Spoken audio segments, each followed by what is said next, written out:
Hi, I'm John, and I'm a gamer. Hi, John! Gaming has come a long way over the last several decades. The debate on whether the medium is art has largely ended with a very conclusive yes, and around the world we're finally seeing people treat it with more of the respect that it deserves. With that in mind, and because I'm just as much of a game talker as I am a game player, I went around to all my gamer buddies to enlist their help in discussing games as art. So, if you love gaming as much as I do, then join us. Trust me, you're among friends.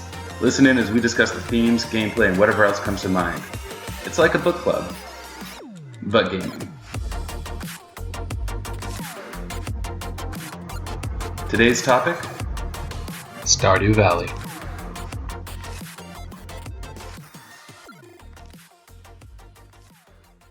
Hello and welcome to the 5th episode of the Book Club of Gaming podcast. I'm John, your host, and with me today are Callie. Hello. And Jazaloo. Hello. Or Jazz for short. Today we're going to be talking about Stardew Valley. Now this is one that I've been really excited about because out of all the games that we've done so far for the podcast, this is the one that I've played the least. And I have two people here with me who know a lot about the game from different perspectives, and I'm very excited for that. And this is also both of your first time on the podcast. Mm-hmm. Hopefully not the last. Hope that this is a fun time for you as it's going to be for me. Happy to be here. Oh, happy to have you. You guys ready to talk about some nerd shit? Absolutely. Sounds good. Awesome. So, the first thing that I do here on the show, always has become kind of a tradition, is this. The ambience. Is this not copyrighted? We'll do like Just the ambience take down in the first 30 seconds. Hope not. So listening to that now, what does that bring to mind? What emotions, what thoughts, feelings? I don't know why when you started playing that, I was like, oh my god, I'm getting kind of misty-eyed right now. I'm thinking about my grandpa in the hospital in the early game. And I was like, oh god, dang. That made me emotional for like 5 seconds. Real talk. How about you? Well, it just brings back the feeling of starting the game, like opening the game. Yeah. But I don't get misty-eyed. You don't get misty-eyed? I get that. I think I get that feeling. Like, it is a game that makes you want to be sentimental. It is. It's by its very nature a very sentimental game. Right. And, of course in the opening story, which you can skip, and if you've played multiple games, you've probably skipped it more times than you've seen it. But in the early game, it's like talking about Grandpa, and he's giving you his farm, and you're working this horrible job that's soul-sucking, and you're like, you know what, I'm gonna skip town. Like, screw this place, I'm out. And I think there's something that's very relatable for millennials in the whole I want to give up my life so I can go do something that is more fulfilling for me, even though it's technically more work. And I think that concept makes me emotional. What do you think? There's this YouTuber called Lisa T. I don't know if you've heard of her. She's basically this like Chinese YouTuber who lives out in the middle of nowhere and takes care of her grandmother and has this giant garden and makes really pretty food. I know who you're talking about. And every time I play Stardew Valley, it reminds me of watching those videos and all the comments that basically say like, I don't want to like work at my dreary job anymore. I'm just gonna go live in the countryside. Well, that's like a whole genre right now on TikTok of people that are just like cooking in the forest or living off the land, or even I went through my whole cottagecore phase, and I think that there is something about this generation and really wanting to get back to the rustic roots of agriculture and to come away from technology, which makes this like hugely ironic because it's a video game. Mm-hmm. But the music itself is, really good. I believe, if this is correct, we can do a fact check later, but that the creator of the game did all the music, did all the programming, did all the advertising, and, like, as a person, me, who knows nothing about music composing, I can't believe that, like, a person was able to, obtain such an emotion within music, in addition to in the larger grand scheme of the story. Yeah, the creator is Concerned Ape. And I believe he's an Australian developer who created his entire game by himself, which is pretty amazing. Mm-hmm. So, if you guys don't know, I have to sit very far away from the microphone It's Jazz is a very loud Jazaloo. voice. I'm very loud. I'm literally reclining so we can balance our voices. Jeez.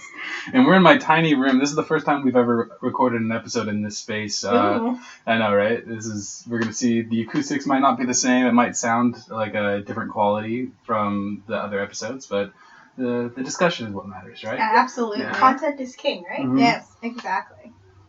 I really like what you were saying about him. Tell me more about this. This is the sole creator, right? Yes. He did everything. He did the art, he did the music, he did the programming. Yes. Exactly. So how much do you know about that? So they actually have a very big YouTube scene now. Mhm. I believe Stardew Valley and Concerned Ape hosted the first Stardew Valley tournament recently, maybe 2 to 3 months ago. And yeah, he's very involved with the community. And I believe he's actually having a new game out soon. Yeah. The Haunted Chocolatier. Yeah, I just heard about that on Twitter, so a lot of people are really excited. I see that it definitely has a similar art style, so I'm wondering if he even brought anyone on to do the art, because it does look almost exactly the It does. same. Yeah. No, there's not been a lot of details so far, but I mean, people are very excited. When I think of one person handling a project like that, I mean, It's crazy. Yeah. how long did it take him? Do you know? I don't know how. It took him years, though. Years, Yeah. easily years. Well, I mean, and he still, at least was, before he started this new game, putting out updates. Yeah. So I haven't played any of the post-game updates, where I think there's a couple extra holidays and a couple extra events and things like that. No extra something holiday. like that. But Yeah. 1.5 was basically an entire content update. Uh-huh. So after you complete the community center, Joja Mart basically now can turn into a movie theater. So that was the first big one. Mhm. And then the most recent update, like I said, 1.5, I think they also added a beach farm layout. Oh, yes, I saw that last night, actually. I played Ducks it a can little now bit. swim on your farm, which is amazing. Fantastic. And then there's this whole new island called Ginger Island. Mhm. Both Oh, of we you were have talking it. about that earlier, Yeah. yes. But Ginger Island has a new, almost like a mine format called the Volcanic Dungeons, which is very dangerous. But you can upgrade your weapons, you can merge rings. They have a bunch of new stuff. And then you have your own island farm, and everything on the island farm doesn't need to be watered, and it doesn't need to. It can grow. It's almost like a greenhouse. You can grow any crop, so it's like a really good money making place as well. And then you have this thing called, you know how like in the casino you have like Keys Casino. Yeah. You have another Keys place, and it does two important things. You can get these things called like key gems, which you can buy a lot of like really really good end game stuff. But also you can check how close you are to perfection using his like.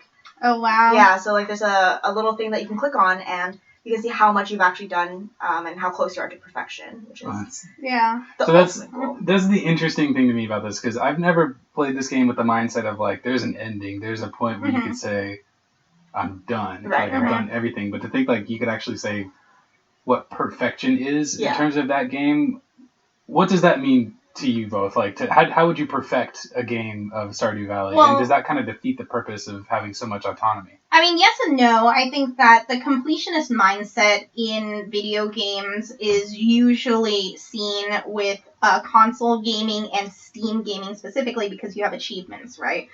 But achievements don't necessarily mean that, you've played the game perfectly. I think that it's kind of strange that there is a perfectionism concept, which I didn't know about until just now.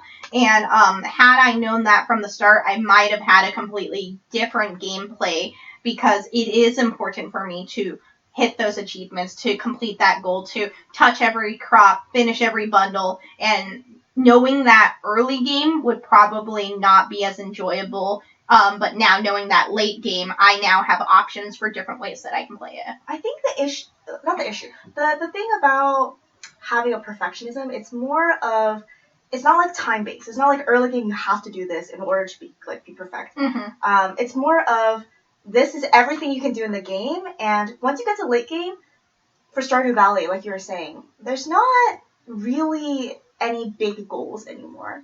So the tracker for perfection is more for like, once you get to endgame, what are you supposed to do? Well, you can ship one of every crop, you can catch every fish, you can make all these things, and you can buy one of everything, and craft one of every recipe. That's like, so that you have something to still work towards. Right, and I would say that, I don't know if either of you have played Animal Crossing. Obviously, Animal Crossing is of big news because the update released last night at the time that we're recording this podcast. And I've been playing Animal Crossing since the very beginning, and they do an excellent job of really rewarding you when you're having that completionist mindset, where it's funny because in Stardew, it didn't matter until now. You're telling me that it was an update, and then it doesn't really matter anyways. So it's pretty interesting to consider that, because I would consider games like Animal Crossing and Stardew Valley to be what's considered a virtual Zen garden, and the whole point of it is that you're playing it so you can relax and be chill and just make your own creation, like Minecraft. Minecraft is a personal Zen garden, or virtual. I totally agree with that. I think that one of my favorite things to do was to mess around on my farm during the game, which is like the main thing, right, is you're farming. But I loved being able to like make shapes with the different crops and have to be creative in that way. I got to put different kinds of fencing up, pathways and stuff like that. I really enjoyed that. And I guess like there's no aesthetic judgment, is there? Like when your grandpa comes at the end of year 2, he doesn't judge the aesthetics of the farm. He just judges how well it's producing and how well it's thriving. So like you could literally put swear words in the soil, and your grandpa, as long as it's producing fine, would be like, oh, this is just how I remember it, or you brought it back to its former glory. I mean, in contrast to that, I don't think I've ever created stone paths. I didn't know wallpaper existed until like my 3rd run through. Oh, really? Yeah, my farm was always about how much money can I efficiently produce, how many kegs can I get up, how many casks can I get up. I was very much about trying to make as much money as possible, because I wanted to hit endgame as fast as possible. Well, and that's funny that you approached it from that sense, because when I did my first co-op on this game, when co-op first came out, one of my friends, he was like, all we need to do is make money, and we had played 3 seasons in, so like from spring to fall, and he had not talked to a single person. And I was like, wait, you're playing this game and you're not even talking to people? And he's like, no, I need to get in the mines, baby. And I'm like, screw the mines, aren't you trying to find the love of your life? Like, do you not care? But it's so funny to think that, that's what's so exciting about this game, because it's got something for everyone. You want to farm? Go ahead. You want to matchmake? Sure, whatever. You want to go in the mines and die? Like, that's none of my business. I actually never died in the mines. Dang. Yeah, I know, right? No deaths, gang. Yeah. No, it was fun. I also didn't spend too terribly long in the mines. I mostly just wanted to get some furnaces up. So, like, my main driving force for going into the mines was to eventually be able to make sprinklers, because all that watering was starting to wear on me. Yeah. So, like, I understand, like, this is a very meditative game, but I did want to go out and do other things. And when I'm growing as many crops as I was, it was like, oh man, it's already 4 p.m. and I barely finished watering for the day, and now I got to go find Penny, who I romanced, that's and your girl. give her Penny gang. give her a melon so that she will like me more. She loved melons. She loved the melons. But yeah, I agree. There is something in it for everybody. However, would you guys say it's possible that there's too much? Like that it's too open? Like there's too much to do, or does the game try to do too much? I think that I wouldn't say that it does too much, but if this is to kind of... I only have one really big criticism of Stardew Valley, and I know I'm going to get a lot of heat for this when I say this, so maybe I'll get canceled. But I don't love the art style. Me either. Yeah. In fact, I don't love it. I think it's, I don't want to say lazy because he did it himself, but it's not as cute as Animal Crossing or Harvest Moon or any other game that's kind of in the same criteria as it. So I actually, when I first bought the game, I played maybe 20 to 30 hours on it, and I actually stopped. Mm-hmm. I just didn't really find it super interesting. Mm-hmm. And then I was on YouTube, and I was watching, and I was like, oh my god, this person's Stardew looks so much better than mine. And I basically went on a modding spree, and it wasn't until I completely modded my game, now I have like 250 hours. So I would say that, at least for me, aesthetics plays a huge component on why I want to play a game or why I don't want to play a game. Mm-hmm. And as soon as I modded it was just so much more enjoyable. So I've seen a lot of mods for it. So I played my first 100 hours of this game on the computer, and then my second 100 hours of this game on the Switch. I don't really have a preference either or, but obviously you have options to mod. Yeah. There are a lot of great options for modding. But I will tell you, and I'm curious about what you guys think about this. There is one mod that I saw, and it makes Jazz and the other little boy, what's his name? I forgot. Vincent, as adults that you can marry. And they're children in the main game, but I saw a mod that makes them do that, and at first I was kind of like, oh, I should do that, because obviously her name's Jazz, my name is Jazz. We kind of look alike. Like, we should marry each other. Yeah, but then you're in love with yourself, or? No, I didn't say that. But I'm just saying I should marry the best, and I'm the best. Oh, there you go. Fair enough. What a strange concept that a game is like, oh, these children, let's make them marryable. But like older. But older as well. But do they grow? I mean, I only got to the end of year 2. No, they don't. So even everyone if you play stays the for same like, age. so you could play for 10 in-game years, and they're still going to be children. Yeah. Same thing with there's actually a new kid on Ginger Islands whose name is Leo, but he actually changes. Like once you get him up to 6 hearts, I want to say, he actually moves back onto the mainland. Oh, interesting. Yeah. So, did you guys ever play Harvest Moon? Oh, I love Harvest Moon. Oh, yeah, we were talking about it the other day. Have you played Harvest Moon? So, I would say that out of all of the games that it is closest to, it is most similar to Harvest Moon, which is another Japanese farming game, now known as Story of Seasons. I've watched by Natsume, I think. Yeah. I've watched YouTube videos. Yes. So there are plenty of those games, and they're very good, and there are a lot of the characters are really kind of borrowed from that, and one of the characters, Kai in Friends of Mineral Town, is the summer guy, and he comes every summer, and then he's so cute, and that's the only time you get to romance him, one season, and then he's back off, and it's like so funny to see the parallels between that. Do you enjoy Stardew Valley as someone who's played Harvest Moon? I did. Again, I think that one of the things I really liked about Harvest Moon was how easy it was to stay focused. There were a lot of times playing Stardew Valley where, like I said, not that the game tries to do too much. I think that I was trying to do too much in the game, and I think it was around the end of year 1 where I'm like, I don't think I'm doing this right, because I'm like playing the field, but nothing's really growing, so to speak. Like, yeah, obviously my farm field is growing. Yeah, that's a pun. But I had only really connected with 2 or 3 of the characters, and I hadn't even gotten that far with Penny, who was the one that I was like really trying to romance. Trying to save her. Trying to from the trailer. Trying to save her from her mom. What's her name? Pam? There's actually a new thing where you can buy Pam a house. Oh my god! Yeah. You can help the community by buying Pam a house. Does it change anything for Pam? Yeah. Does she become like a better person? She's still a bus driver, but she has a house now. But like, I mean, you could be a bus driver and still be a better person. You know, I'm not really the person you should ask about that. Okay, so do you have a favorite character or least favorite character then?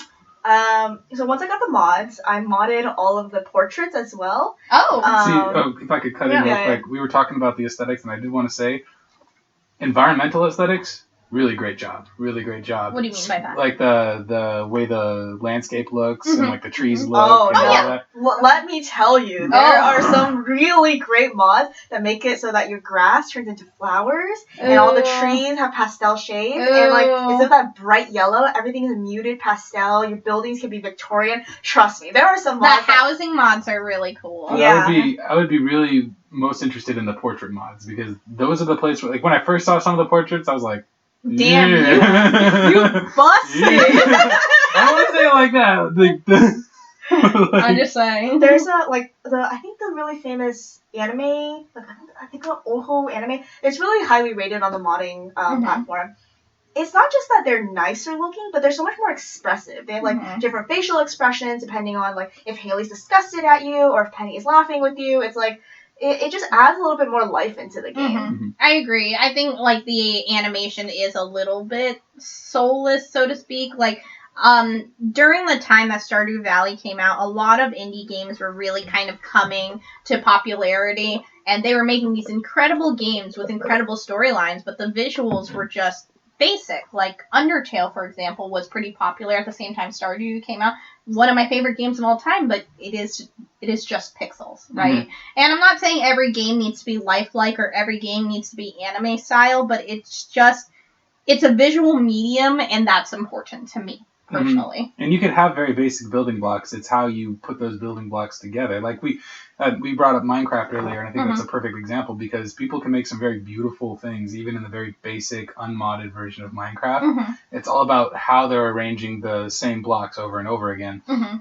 And with pixel art in games, and especially retro-inspired modern indie games, which we see a lot of these days, it's all about how they're putting those pixels together. And I think that the portraits, yes. Also the sprites, like the actual animated sprites. Mostly my character. Maybe that's just because that's how I built mine, but I couldn't find any options for him that I thought was... You could mod them in. The outfits and accessories, especially because I started a new game last night to prep for this, and I was like, I can't even see the 1 pixel earrings that I put on my sprite. Like, what's the whole point? Well, there's 2 things. You can mod. So when I started, I actually modded Cardcaptor Sakura outfits in. I love that. Because nice. I love Cardcaptor Sakura. It's a good show. Yeah, it is a good show. But also now they have a sewing machine, so you could sew your own clothes.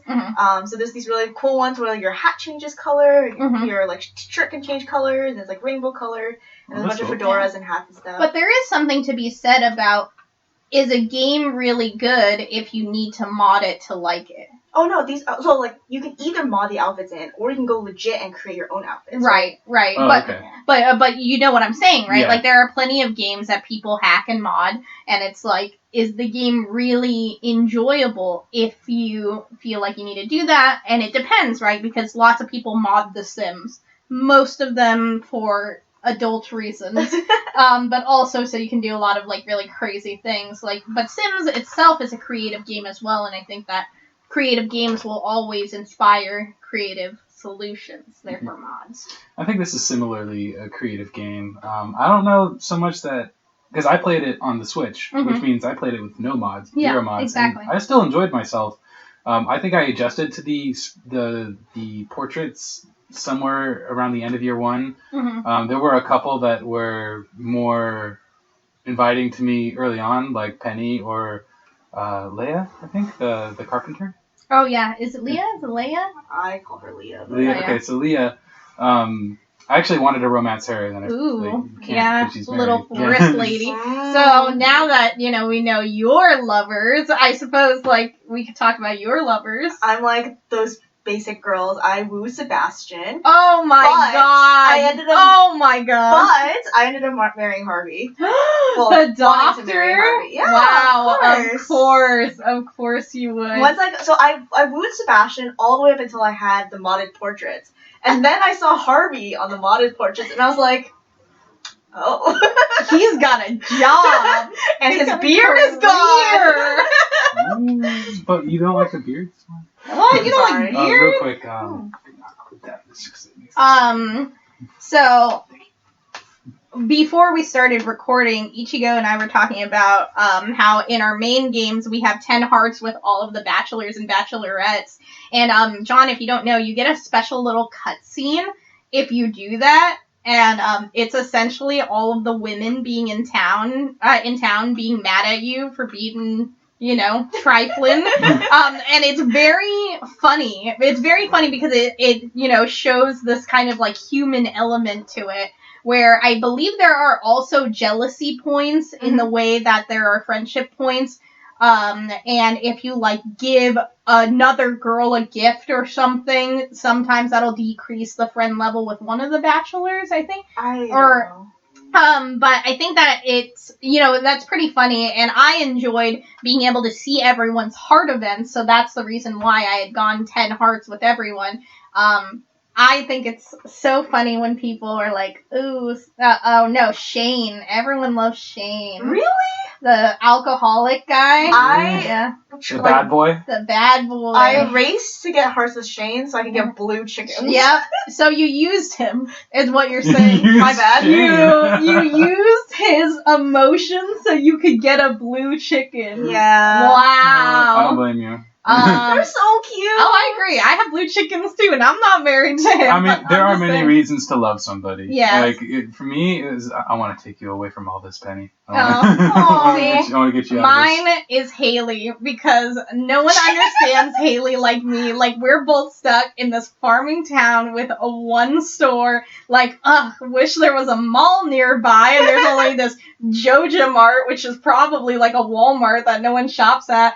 And she's got to live with her Everyone weird shops there. sister, Emily. God, I don't want her to be there. I want her to be with me. Oh my god. So there's these new quests that you can do now. There's new quest lines with new rewards, and they're right outside of Mayor Lewis's house. And one of them is giving Emily like one of each crystal, and then there's this giant cutscene where she's like healing you with crystals. Oh my rainbow! I'm like, holy. Then we start our Stardew Valley pyramid scheme. Was it some MLM conspiracy? Yeah, let me sell you these healing crystals. No, I'm not selling you the crystals. I'm selling you the opportunity to sell the crystals. Exactly. I'm selling you the water that the crystals sat next to all night. And by the way, you have to buy them all from the farmer. All from the farmer. Oh my god. That's how we make our cut, guys. I would love that. You brought up Joja Mart there for a second, and you brought it up earlier too. Joja Mart becoming a movie theater. So I'm guessing both of you chose to go against Joja Mart. Yeah. I've done both. I did. Yeah. I went with Joja Mart. And because what did you think? I thought it was fine. It's easier. It was for as much as different people throughout the town might from time to time talk about how Joja Mart is disrupting their way of life and ruining things, they all still shop there.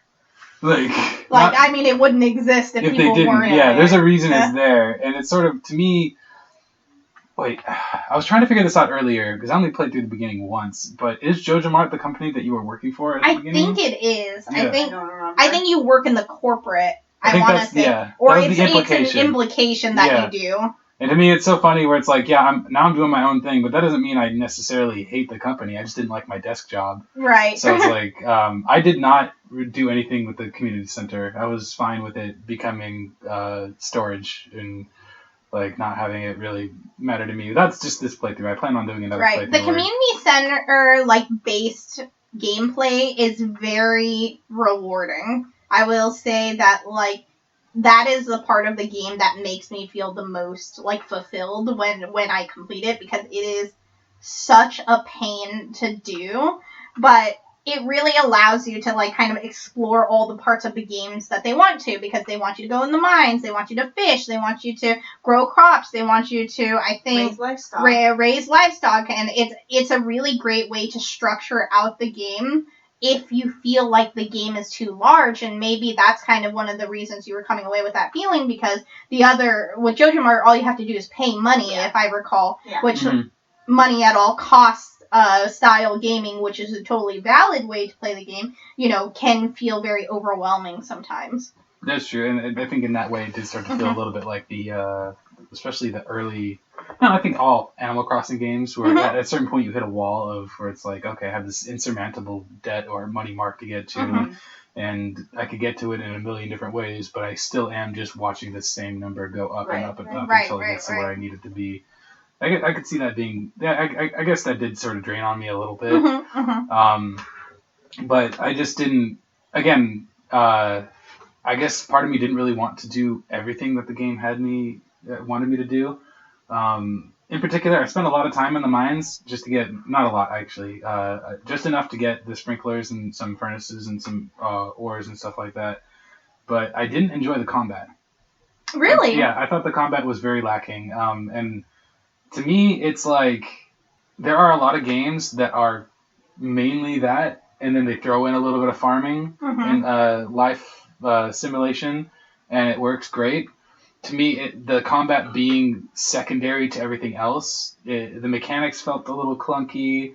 I didn't feel like I had a whole lot of real good control over my character trying to navigate not only the mines, but away from these slimes, which could just lunge at you. It's because you're on the Switch. Is it? I think so. Do you feel that way? I mean, I also don't enjoy the combat version of it, and I think there's one specific thing that tells me that it was kind of an afterthought, because the two characters that give you the weapons and the armory have, like, no backstory. Like, they don't really exist outside the fact that you go to them and get the weapons. Right. So it makes me think that combat might have just been, like, this random afterthought, or maybe just, like, an undeveloped kind of a concept. But I was also not a fan of the combat, and in addition to that, I bought the slime hutch, which is where you, like, cultivate slime, and I just thought that was so useless. Like, I didn't understand why. They improved it. Oh, okay. Yeah. So in the new update, you can compress so they produce slime eggs, which sell for quite a bit, and then you can also compress the slimes that you get, the drops, to make slime eggs, and they make a lot of money now. But and then it's been mostly revamped, but it used to just be like, honestly, the goal is kind of just breed them so you get one of each color, which is always really fun. Exactly. And then this witch would come by, which is like it has like a 1% chance of coming every night, and just turns all your slimes black, and you're like, no! Exactly. Yeah. And it was like, what was the point of all that? And then if you didn't have a slime charmer ring, you go in and basically kill you. Now, were you ever able to get to the mines that were on the island? No, I actually didn't. In the desert. Right? In the desert mines, there is a more developed sense of combat, but those things will straight up kill you. Skull Cavern. Like the Skull Caverns, it's essentially like an infinite mining situation where you either leave on your own volition or you die. And a lot of the monsters in there are like much more they're faster, violent. They're harder. Yeah, and there are floors where you have to kill every monster on that floor to go on to the next floor. That's in regular mines too. Oh yeah. So I think that if you're looking for more of that, then that would be maybe where you would find it. But I also think that combat kind of takes away from the overall feel of the game as well. Yeah, there were a lot of things in the game where I was like, I would love, and I can't wait to get to doing more of this. Like, what's the next crop I'm going to grow? What's it going to look like? You know, how do I get more of this? How do I get more interaction with Penny? How do I get nicer fish? Or, you know, what's the tricks to that? The combat was not one of those things where I was like, I want more of this. I want to see where this can go. I was like, I've kind of seen enough of this already. By what was in there. Like, I remember when I first started, I hated going to the mines. So I started off with the Hilltop Farm, which gives you a small quarry on the top. And I didn't really need to go to the mines as much to get my metal needs. But eventually, I feel like once you get enough money and you can buy a good enough sword, it's like not as bad. Yeah, so the whole point is that you're just like continually looking for like more swords, faster boots, blah, blah, blah. Which, I mean, is fine or whatever. It's just not my favorite part of the game. And I'd actually never had the Hilltop Farm, so I think that's pretty interesting. I was playing with the Beach Farm last night, which you're not allowed to have sprinklers on. And I was like, there's no way. There's no way. You can't. On the Beach Farm, no sprinkler will work. That's like the point of the Beach Farm. Well, there's a small very small portion. And I guess the part of the picking your own farm allows you to kind of really hone in on what you're into, because there is a farm where there's a lot of monsters that come out at night, the Wilderness Farm. So if you're really into combat, so I mean, maybe it wasn't an afterthought, and maybe just all three of us coincidentally are just not like super duper into it. But if I want to kill something, I'm not gonna go to this game. Yeah, you're gonna play something a little more fluid. Yeah. I would argue though that worse than mining for me was the fishing mini games. I love the fishing mini games. So bad at it. Fishing on the Switch is way easier than on the computer. Maybe that's why I like it. And there are many fishing mods, as you probably already know. So I modded. Sorry, I'm sorry, compared to Ape. Like I'm sure you put a lot of thought into it, but I mod my fishing minigames so that it automatically just catches the fish. Right. No, you don't even work. Oh my god! I literally just hear the ping and then it catches Joja over here. Jeez. So I really like the fishing minigame. First of all, what's his name? The Concerned Ape. If you're listening, you know what you're getting into. We're being very critical of your game because we love it. If you're listening, sponsor us. Sponsor us, and then finally, thank you for making the game because it's really great. We put a lot of hours into it. If we're criticizing, it's only because it's worth talking about. Yes, exactly. Second of all, I really love the fishing minigame. It was one of my favorite ways to spend a rainy day.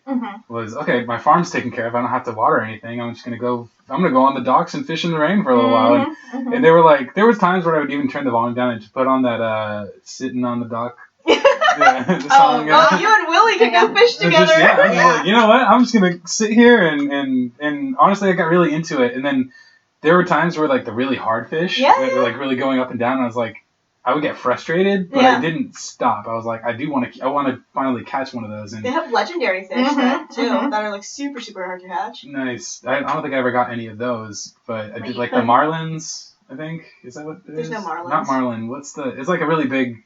Catfish? Catfish is pretty hard to catch. Maybe. It's like going up and down. It's a really big fish. Where are you fishing? There's like different... On like the beach. The coelacanth or whatever it is, or however you say it. Yeah, I think that was it, actually. Yeah, the coelacanth, which is like the rarest fish in Animal Crossing. I don't know anything about fish. There's no coelacanth in Stardew Valley. Oh, there is an Animal Crossing. Maybe that's what I'm thinking about. Really hard ones. There's like there are also like lakes within the regular mine that have special fish as well. So there's lava eel and glacier. Is it glacier fish? There's lava eels for sure. That's like the big one. But I really liked that, like having to keep up with where the fish is going. And then once they started introducing treasure chests, where it's like, okay, if I can get the treasure chest too, that's like, and then it's like what, a piece of trash.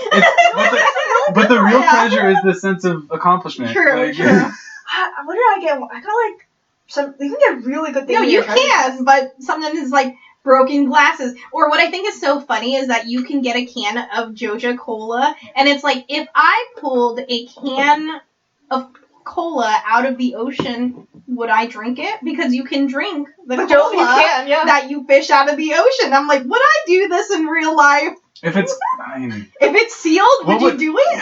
How long would it stay sealed, though? Because you got to think, even aluminum, even aluminum in the ocean would get like corroded after a while. But that implies that it's been there a long time. Like, what if it's only been there like a week or a month? You know. The funniest thing I think is like not drinking it, but giving it to Shane, and he loves it. Oh, he loves his Joja Cola. He's like the only one that likes it because he works at freaking Joja Mart. Oh, and you know, if you finish the Joja Mart, they give you your own vending machine of Joja Cola.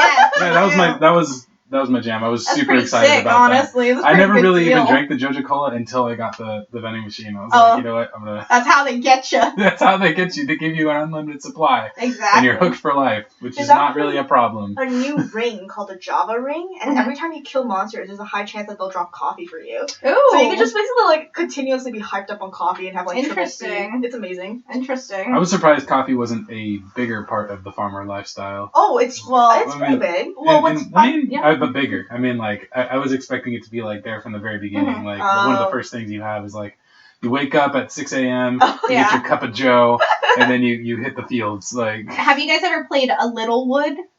Littlewood is probably the game that is the most similar to Stardew, and it's a similar situation. I thought it was Harvest Moon. I think Harvest Moon is the most similar that it was made before. Okay. But I think Littlewood was actually made after Stardew, and it's heavily inspired, similar like art style and everything, but there is a coffee shop, and like the coffee shop allows you to get these power-ups that only last like a day or something, and it's like, okay, this power-up will allow you to get like extra XP for like killing monsters or catching fish or yada yada yada. And I think that's a really cute kind of thing. And Animal Crossing also has a coffee thing, so I think it's funny that like, you know, the coffee thing wasn't as big in this game as well. I guess it's because we have a saloon, right? And you buy food with power-ups at the saloon. Man, I'm not spending my money on that overpriced food. I could cook at home by myself. I like going to the saloon to eat because I was supporting a small business. Which, like, just because I'm all about Joja Mart doesn't mean I want the saloon to close down. I still want the saloon there. I went to the saloon because all the other patrons were there, and you could just give all your gifts at one time. Exactly. That's true. And make them all see. You can buy a salad for Leah. She loves salad. You can buy her salad there. Salad is actually one of the best healing foods in the game. If you're going to like Skull Caverns, usually you buy like 99 salads. Yeah, that's usually I stocked up on salads very much until I got like a zillion melons at the end of my first summer. So I saw how useful they would be for getting penny, so I like planted like my entire field, and I literally spent the entire summer watering melons. Except for rainy days, just watering melons. So that I could, and then at the very end, they all came in together, and I was like, yes! Oh, did you get a mega melon? I got one, I got one. Out of my entire field, I got one. I remember getting the cauliflower, which is one of my favorite vegetables, and I was like, yes, the gods have smiled upon me. I was trying to get one giant crop of every, like, giantable crop, so they don't rot after the season's over. You can just I didn't know that. Yeah. And I got a cauliflower, a melon, and a pumpkin. Oh, I don't know if there's any other giant crops in the game. You can do a mushroom tree. Oh, which is you like can buy not, mushroom trees now. Which is not. Oh, really? Yeah, which is not exactly that, but it's like it gives you mushrooms. And Oh, sorry. Oh no, go ahead. No, you were good. Oh, I was gonna say, and one thing I really liked is that little like cave that you get in the back. Yeah, that's what I was gonna bring I up. love that feature so much. Bats or mushrooms? Bats. Bats? Okay, I went mushrooms. I also went mushrooms because I already had all the fruit trees. So could we be able to get bats from? Oh, because the bats. The bats bring you fruits. Yeah. But I used the whole greenhouse to do every single tree, so I was like, whatever. But I really liked the mushrooms. I don't know why. I think that they might have been more profitable, but I'm not exactly sure. They're more profitable, but I was too lazy to check on them every day to sell it. Yeah. I was a little disappointed because the guy comes to your house and he's like, "What's his name?" Demetrius. He's like, "Hey, I want to turn your place into one of two things. It could be either a bat farm or a mushroom farm, or a mushroom habitat." And I was like, "Ooh, mushrooms!" Because I was expecting to go in there and have like mushrooms growing out of the walls, but it's really just like 6 little boxes there. I was like, okay. But come on, he's like, "I'll build you a bat cave." It's literally called a bat cave. I mean, that's pretty sick. That's pretty cool. I didn't think about that. Like, I mean, I played on multiplayer, and it's like, I'm going to go check the bat cave. I'm going to the bat cave. Insert Batman sound effect here. Sorry, can you put furniture in there? Yeah, I can. You can, so that's what I would do. I would call it the bat cave. I know you can put barrels in there, I think. So that makes sense. Well, I don't know if you can put furniture, but you can put, like, kegs and stuff. Yeah. So my issue is, like, the mushrooms just take up too much space. So what I would do is I would actually put preserve jars inside the actual cave, and when I pick the fruit, I just put it straight in the preserve jar. Smart. And then I go pick it up later. Yeah. Yeah, that's also kind of an interesting concept of, like, you get an item, and then you can make it more profitable with time. So, like, they have that with the coffee, the wine, the beer, the fruit. You can put anything. So, if it's a low profit fruit, so like fruits from fruit trees, it's better, like it's more money if you put it in a preserve jar. And then if it's a high profit crop, like starfruit, for example, then it's much better to turn it into wine first using a keg, and then if you really want to make it super profitable, then you put it into a cask. Yes. Yeah. And then you get iridium quality. So that's kind of like the workflow. I really like that there's a lot of depth to everything that you want to do. Is like, how can you do it better? There's always a way to do it better. There's always like a better sprinkler. There's always a better furnace. Like, I don't actually. If but you know what I think is interesting? No, not furnaces. I would not recommend that like children play this game. Like, there's nothing that's really adult about the game, but it seems like there's so much like actual cognitive work that goes into it that I'm not really sure that anyone under the age of 12 might actually even enjoy it. Like, I'm sure there are, but like Animal Crossing, for example, is very like kid friendly in the sense that like you can do something, you can get a direct result, you can see your progress. And Harvest Moon was a little bit more limited in that way too, but I also don't know that many children that played like Harvest Moon. Very few children did. It's a lot to keep track of in Stardew Valley. Right, and I know people with Excel sheets. I mean, there's a whole wiki of people that use it, which, you know, only shows that this game is complicated, this game is micromanaging, this game is planning and like literally sowing your acorns, and like I'm not sure if a child would actually enjoy that. I guess the other side, the flip side to that is, like, as much as you can min-max the game so that you can make the most amount of profit in the least amount of time, you can also just, like, play until you're 10 before you can finish. Like, there's no time limit. It's not like they're going to kick you out of the farm on year 2 if you don't, like, make it really nice. You could maybe, like, I feel like it could be a family game. Like, if there's, like, an adult who could, like, lead a child through the steps. But I do agree that I think if I was, like, maybe 10, it would be really difficult I would say that, yeah, again, we've talked about how this is a game that you could play pretty much any way that you want to. Right. So, if you don't want to focus on those minutiae, you don't have to. Right. You could, like you said, you're not going to get kicked off the farm. Right. I do think there are a lot of things in the game that kids will probably not be too interested in, especially at first. But I do think it's a really good game, like a gateway. Like, I feel like there's a lot of kids who wouldn't at first be interested in certain parts of Minecraft, but since they've been playing it since they were such little kids, that they know it enough that, oh, maybe I'll experiment a little bit with the redstones. Maybe I'll, try to make explosives. Maybe I will build a phone that works inside the game. Right. So it's a good gateway. Yeah, definitely. Definitely. But I agree, there are certain things about the game where it's like, if you were to tell a kid, like, oh, and then you can do all this and this and this, and we're trying to get them interested in it, they'd probably be like, I don't know, that sounds like a lot. Right. And it's the idea also of, video games as escapism as well, because it's like, oh, you're going to play a video game? What are you going to do in that video game? Oh, chores. Oh, what about your real life chores? No. I don't want to do those. No. I want to do these. I want to tap left and hit A. Yeah, exactly. I want to hit A 800 times and feel validated. Yes. I don't want to clean my bathroom. I don't want to go get gas. I want to cultivate a parsnip. Like, why don't you do that in real life? Because real life is harder. That's the thing. As hard as it is in the game, it is harder in real life. Exactly. Yeah, that's true. And that leads into a question that I wanted to ask, which was, what are some of the game's themes and tones? And in your opinions, what are some of the ways that the game accomplishes that?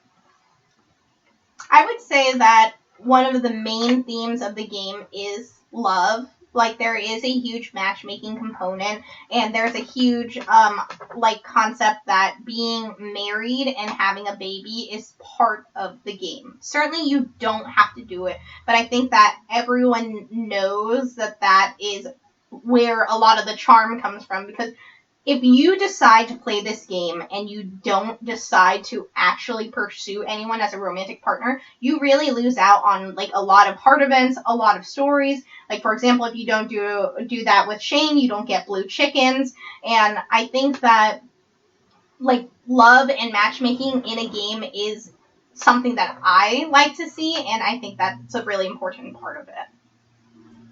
Callie? I don't know. I feel like as someone who didn't get married, I upgraded my house and everything. I got hearts with everyone. But in my first playthrough of the game, I didn't. And on the biggest farm that I have, I actually didn't marry anyone, and it was also totally fine. In my opinion, I think the theme is more of life is really stressful. The game doesn't have to be, right? It's all about flexibility, creating goals, meeting your goals, but having no really time pressure to do it in any specific way.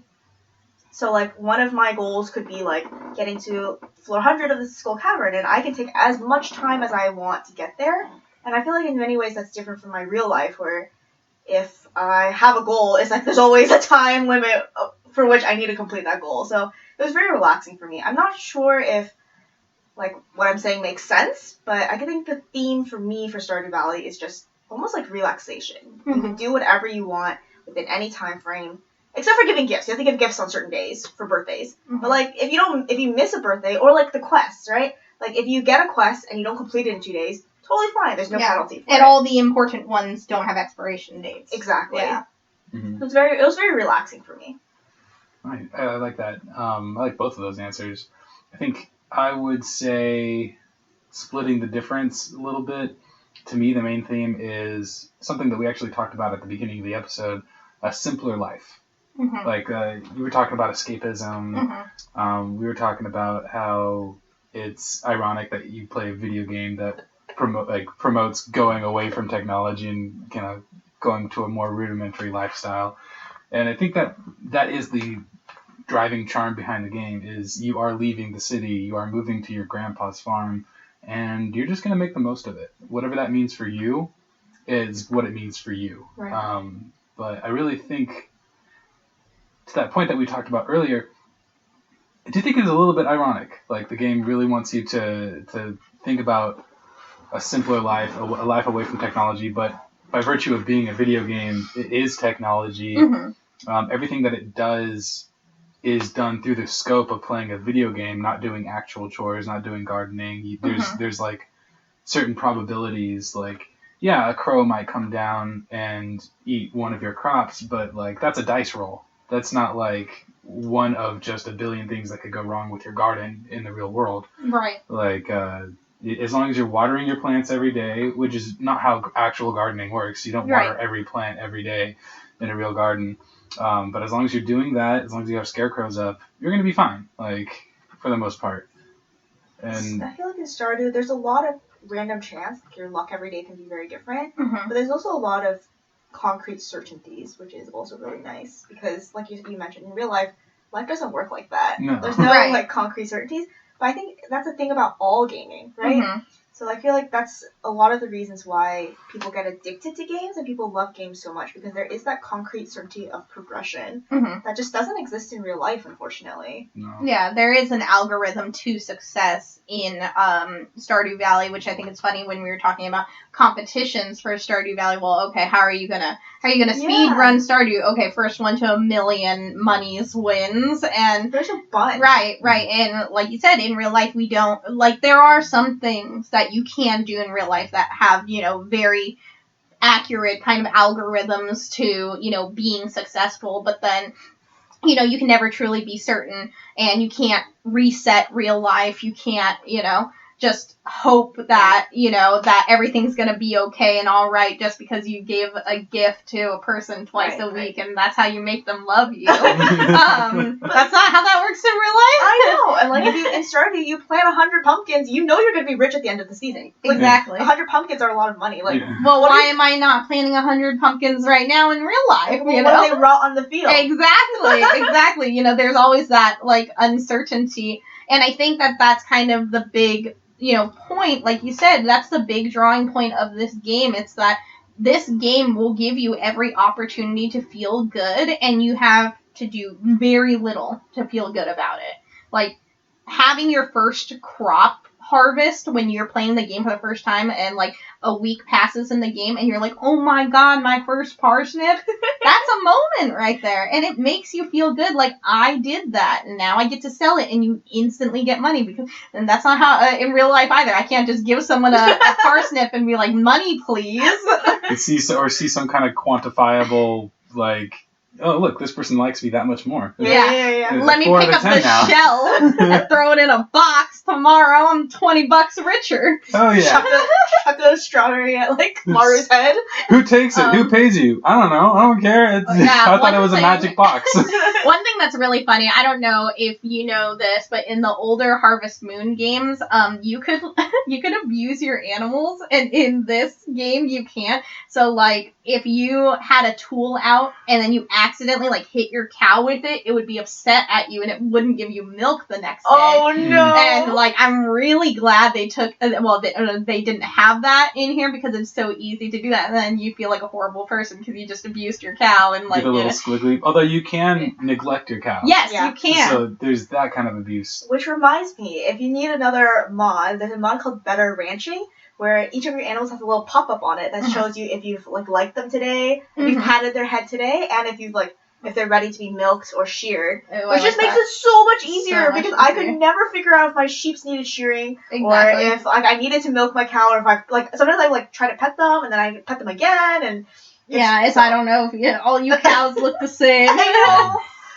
And there's another mod called Pokify, where you can turn all the animals into Pokemon. Okay, that's pretty sick, I'm not gonna lie. And so, like, great, the opening screen has, like, little swabblers. All your ranch animals are different, so you can raise, like, the dragons are, like, Archeons, I think, and the chickens are, like, say, Pidgeys and Spearows, and, like, the ducks are seals. I'm not sure where that comes from. Or sheeps are seals. I don't know. But all of them are Pokemon, and Krobus is, like, that trash Pokemon. So, I'm curious, why mod this game instead of just playing a different game? I only own 2 games on Steam. And I mod both of them very extensively. What's the other game? Don't Starve Together. Oh, I like that game, but I've never played it with any mods either. That game could be an episode. Yeah, we could do that. Oh, and Bloons. I also own Bloons. I only have 3 games on Steam. I don't know what that is. Bloons? It's like a tower defense game where you shoot down... okay. balloons. Okay. So you like finding a game you really enjoy, Yeah. and then finding all the different ways to play that game. Interesting. So I have like 500 hours on Don't Starve Together, 200 on Stardew Valley, and I feel like I'm like 250 on Blues. Okay, I'm sending you Steam games for Christmas because I'm telling you, I could not play my whole Steam entire library within my lifetime, or maybe even within 2 lifetimes. I'm the same way. I have like at least 24 games downloaded on my Switch that I haven't even touched yet. Same. That I got because they were on sale. Oh, really? Yeah. Oh yeah, same. And I used to do the Humble Bundle thing, so I've got like games that I will never play that I just don't care. But I don't regret buying them. But I have them. Yeah, one day I will, or might, and when I maybe. do, I'm going to be glad that I have them. I think maybe it's just like a time thing. I don't want to invest my time into learning a new game when I know Stardew and I know Don't Starve Together so well now. That's so tactical of you. Yeah, I'm not that forward thinking. Yeah. This podcast is like the most major goal that I have right now. So Well, we're doing it. We're casting the casting. pod. So that's how I justify spending so much of my life playing video games. Exactly. And not like, I don't know, Have lifting anyone ever weights thought of or... streaming here? I have thought about it, but my internet is not that I am a strong retired streamer. I used to stream Stardew, and there are plenty of Stardew streamers that I still watch. Like, it's straight up like the thing that I go to. Like, if I'm having a midnight snack and I'm feeling like a tiny bit lonely, but not lonely enough to call any of my friends, and I want to just have a light interaction, I love, like, going into someone's Stardew stream, seeing how they set everything up, and, like, you get to see, like, oh, your farm is like this, or you are, like, really into mining, or things like that, and I love seeing other people with their own gameplay styles. But yes, I used to stream, and I really loved it, and, maybe one day I'll come back to it. It's just, it's a lot of work, it is a lot more than being in front of a camera. Mm-hmm. That's to say. Good. Oh, sorry. Oh, sorry. I was just going to say the Stardew community, I feel like, is one of the nicest communities I've ever seen. Oh, their subreddit? Incredible. Everyone there is so I dipped nice. into that. Very I was nice. trying not to do too much of outside stuff before I actually got to what I considered to be a good endpoint in the game. Good enough to start talking about it on the podcast. But once I did, I was like, wow, this is so nice. Like, people are, like, encouraging each other, like, oh, yeah, you should try this. Oh, this one you can get better crops. Or showing off, like, look what I did. And people are like, that looks awesome. Exactly. Yeah. And I really enjoy that community. It's something that we talk about a lot on the podcast, actually, is the community aspect of video gaming, which has changed a lot since I was on the schoolyard as a kid. Yeah. Oh, absolutely. Now it's all online on subreddits, and it's different. It's not the same as I was, and in some ways I'm a little bit sad about that. Like, I'm not learning about new Pokemon or rumors of how to catch them on the schoolyard, but I am going on subreddits and seeing just the plethora of other people who might enjoy the game the same way that I do, or might not, and that's really cool. And with this game especially, that really shines. I think one of the best and interesting things about the subreddit is that one thing that you'll see very frequently is that people will say, and I see this most commonly as, like, men posting this, but they're like, oh, my girlfriend doesn't play any video games, but then I got her to start playing this game, and now I caught her with this notebook where she's writing down all her notes of, like, oh, this person seems to like this and not like this. And I think that it's very endearing to see when there is a couple and one of them doesn't like video games, and then the other one is able to make them come around with a specific game. And I think that's one thing that I really appreciate about this game, because, like, I've been playing video games ever since I was super duper young, and I remember having partners that were just not that into them, and I would sit there and think, like, how can you not be into video games? Like, there's so many kinds, but it's like, like, there are so many books, there are so many movies, and, like, you can't like them all, but you must like some. And, like, I'm curious about what you guys think. Like, what kind of person should play Stardew? Like, who would you recommend this game to? Somebody who's very into, like, planning and, like... Actually, no, this is a really good question because it's difficult to answer. We've already talked about how many different ways you could play the game, how many things you could ignore or embellish upon, depending on what you want to do. So I think that I would recommend it to anybody who who doesn't really like gaming in a traditional sense, but might enjoy the planning aspect. Like, you could definitely be like, yeah, it's nice because you can just focus on your farm, and it's very meditative. And then, like we were talking about with the kids, if they start playing young and suddenly, like, at first they were only interested in this and this and this, but the more they play, the more they get into it, the more they're like, oh, wow, this game has a dungeon where you can go in and fight. Maybe we talked about it not being that great, but if that sparks your interest, then you could recommend them other games that do that better. Terraria, or I think it's also based on RuneScape. I've never played RuneScape, but I think it has similar combat themes. Mm-hmm. The thing I would caution is if a person has only played like multiplayer, like let's say they only play League of Legends, for example, they might find Stardew's pacing to be a little slow. So I think you would have to find someone who has the time to sit down and really kind of enjoy the more relaxed atmosphere. If someone is only used to playing like really high-paced, high-action games, they may not like Stardew. Yeah, I agree. I think anyone that even enjoys combat a little bit in games will probably not come away from this experience being like, oh, that was great.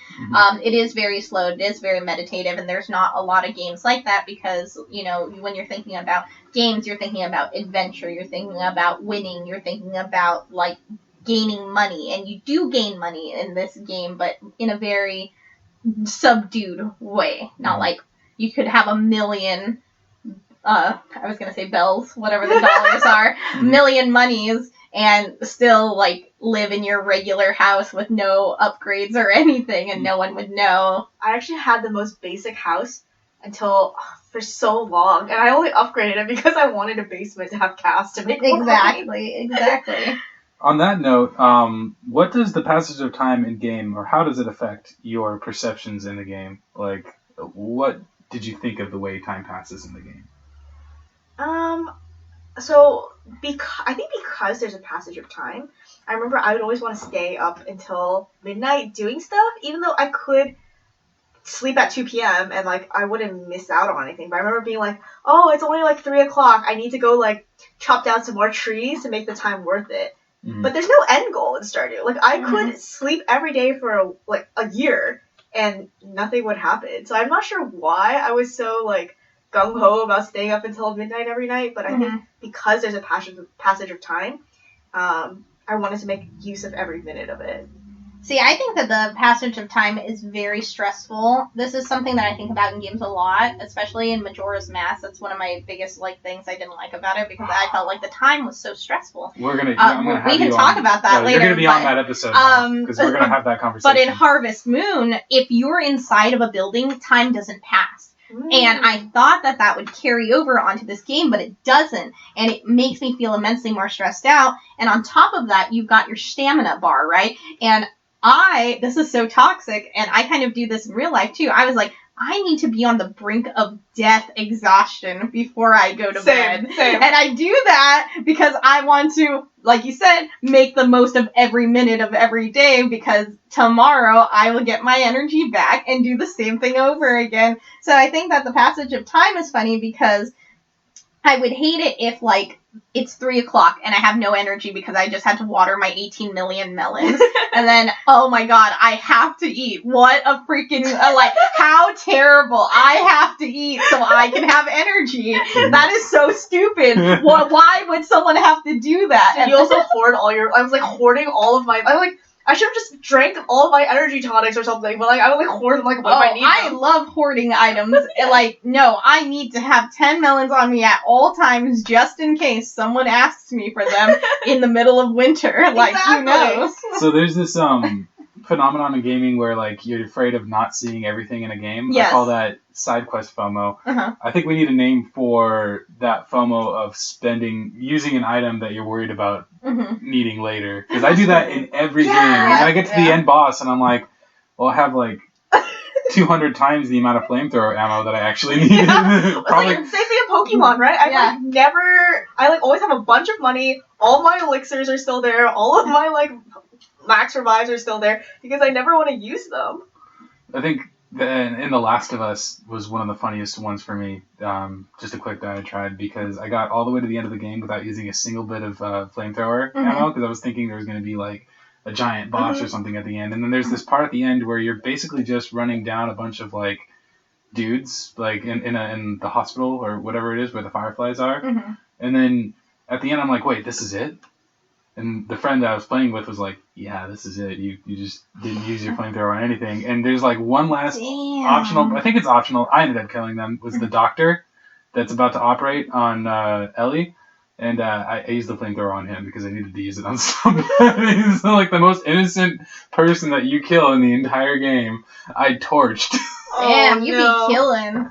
Last of Us is actually next on my list of games to play, so I'm really looking forward to it. You could be on that episode, too. I mean, we'll see. That's a long game. But, I mean, this game's a long game, too. It Like, is. thinking about, like, I have logged 200 hours on this game, which is a really freaking long time. And I feel, like, a little bit embarrassed now, like, saying it out loud. No, if that's a game you like. Right. But it's like, you're thinking, wow, 200 hours. What could I have done with, like, 200 hours of my life? You could have started a garden. Doing fake chores. But I suck at gardening. I have no interest in gardening in real life. I have no interest in, well, I used to fish a little bit, but not anymore. And, like, there's nothing really in the game other than the matchmaking that I would really ever do in real life, which I think is just, like, so ironic. Because that's the boomer thing, right? Oh, you're going to a video game to pull weeds? Why don't you pull weeds in the front yard? Like, come on, Grandpa. I don't want to. Yeah. It's not as fun. It's not as fun. It's sound hard. effects aren't as good. Yeah, I don't get any money.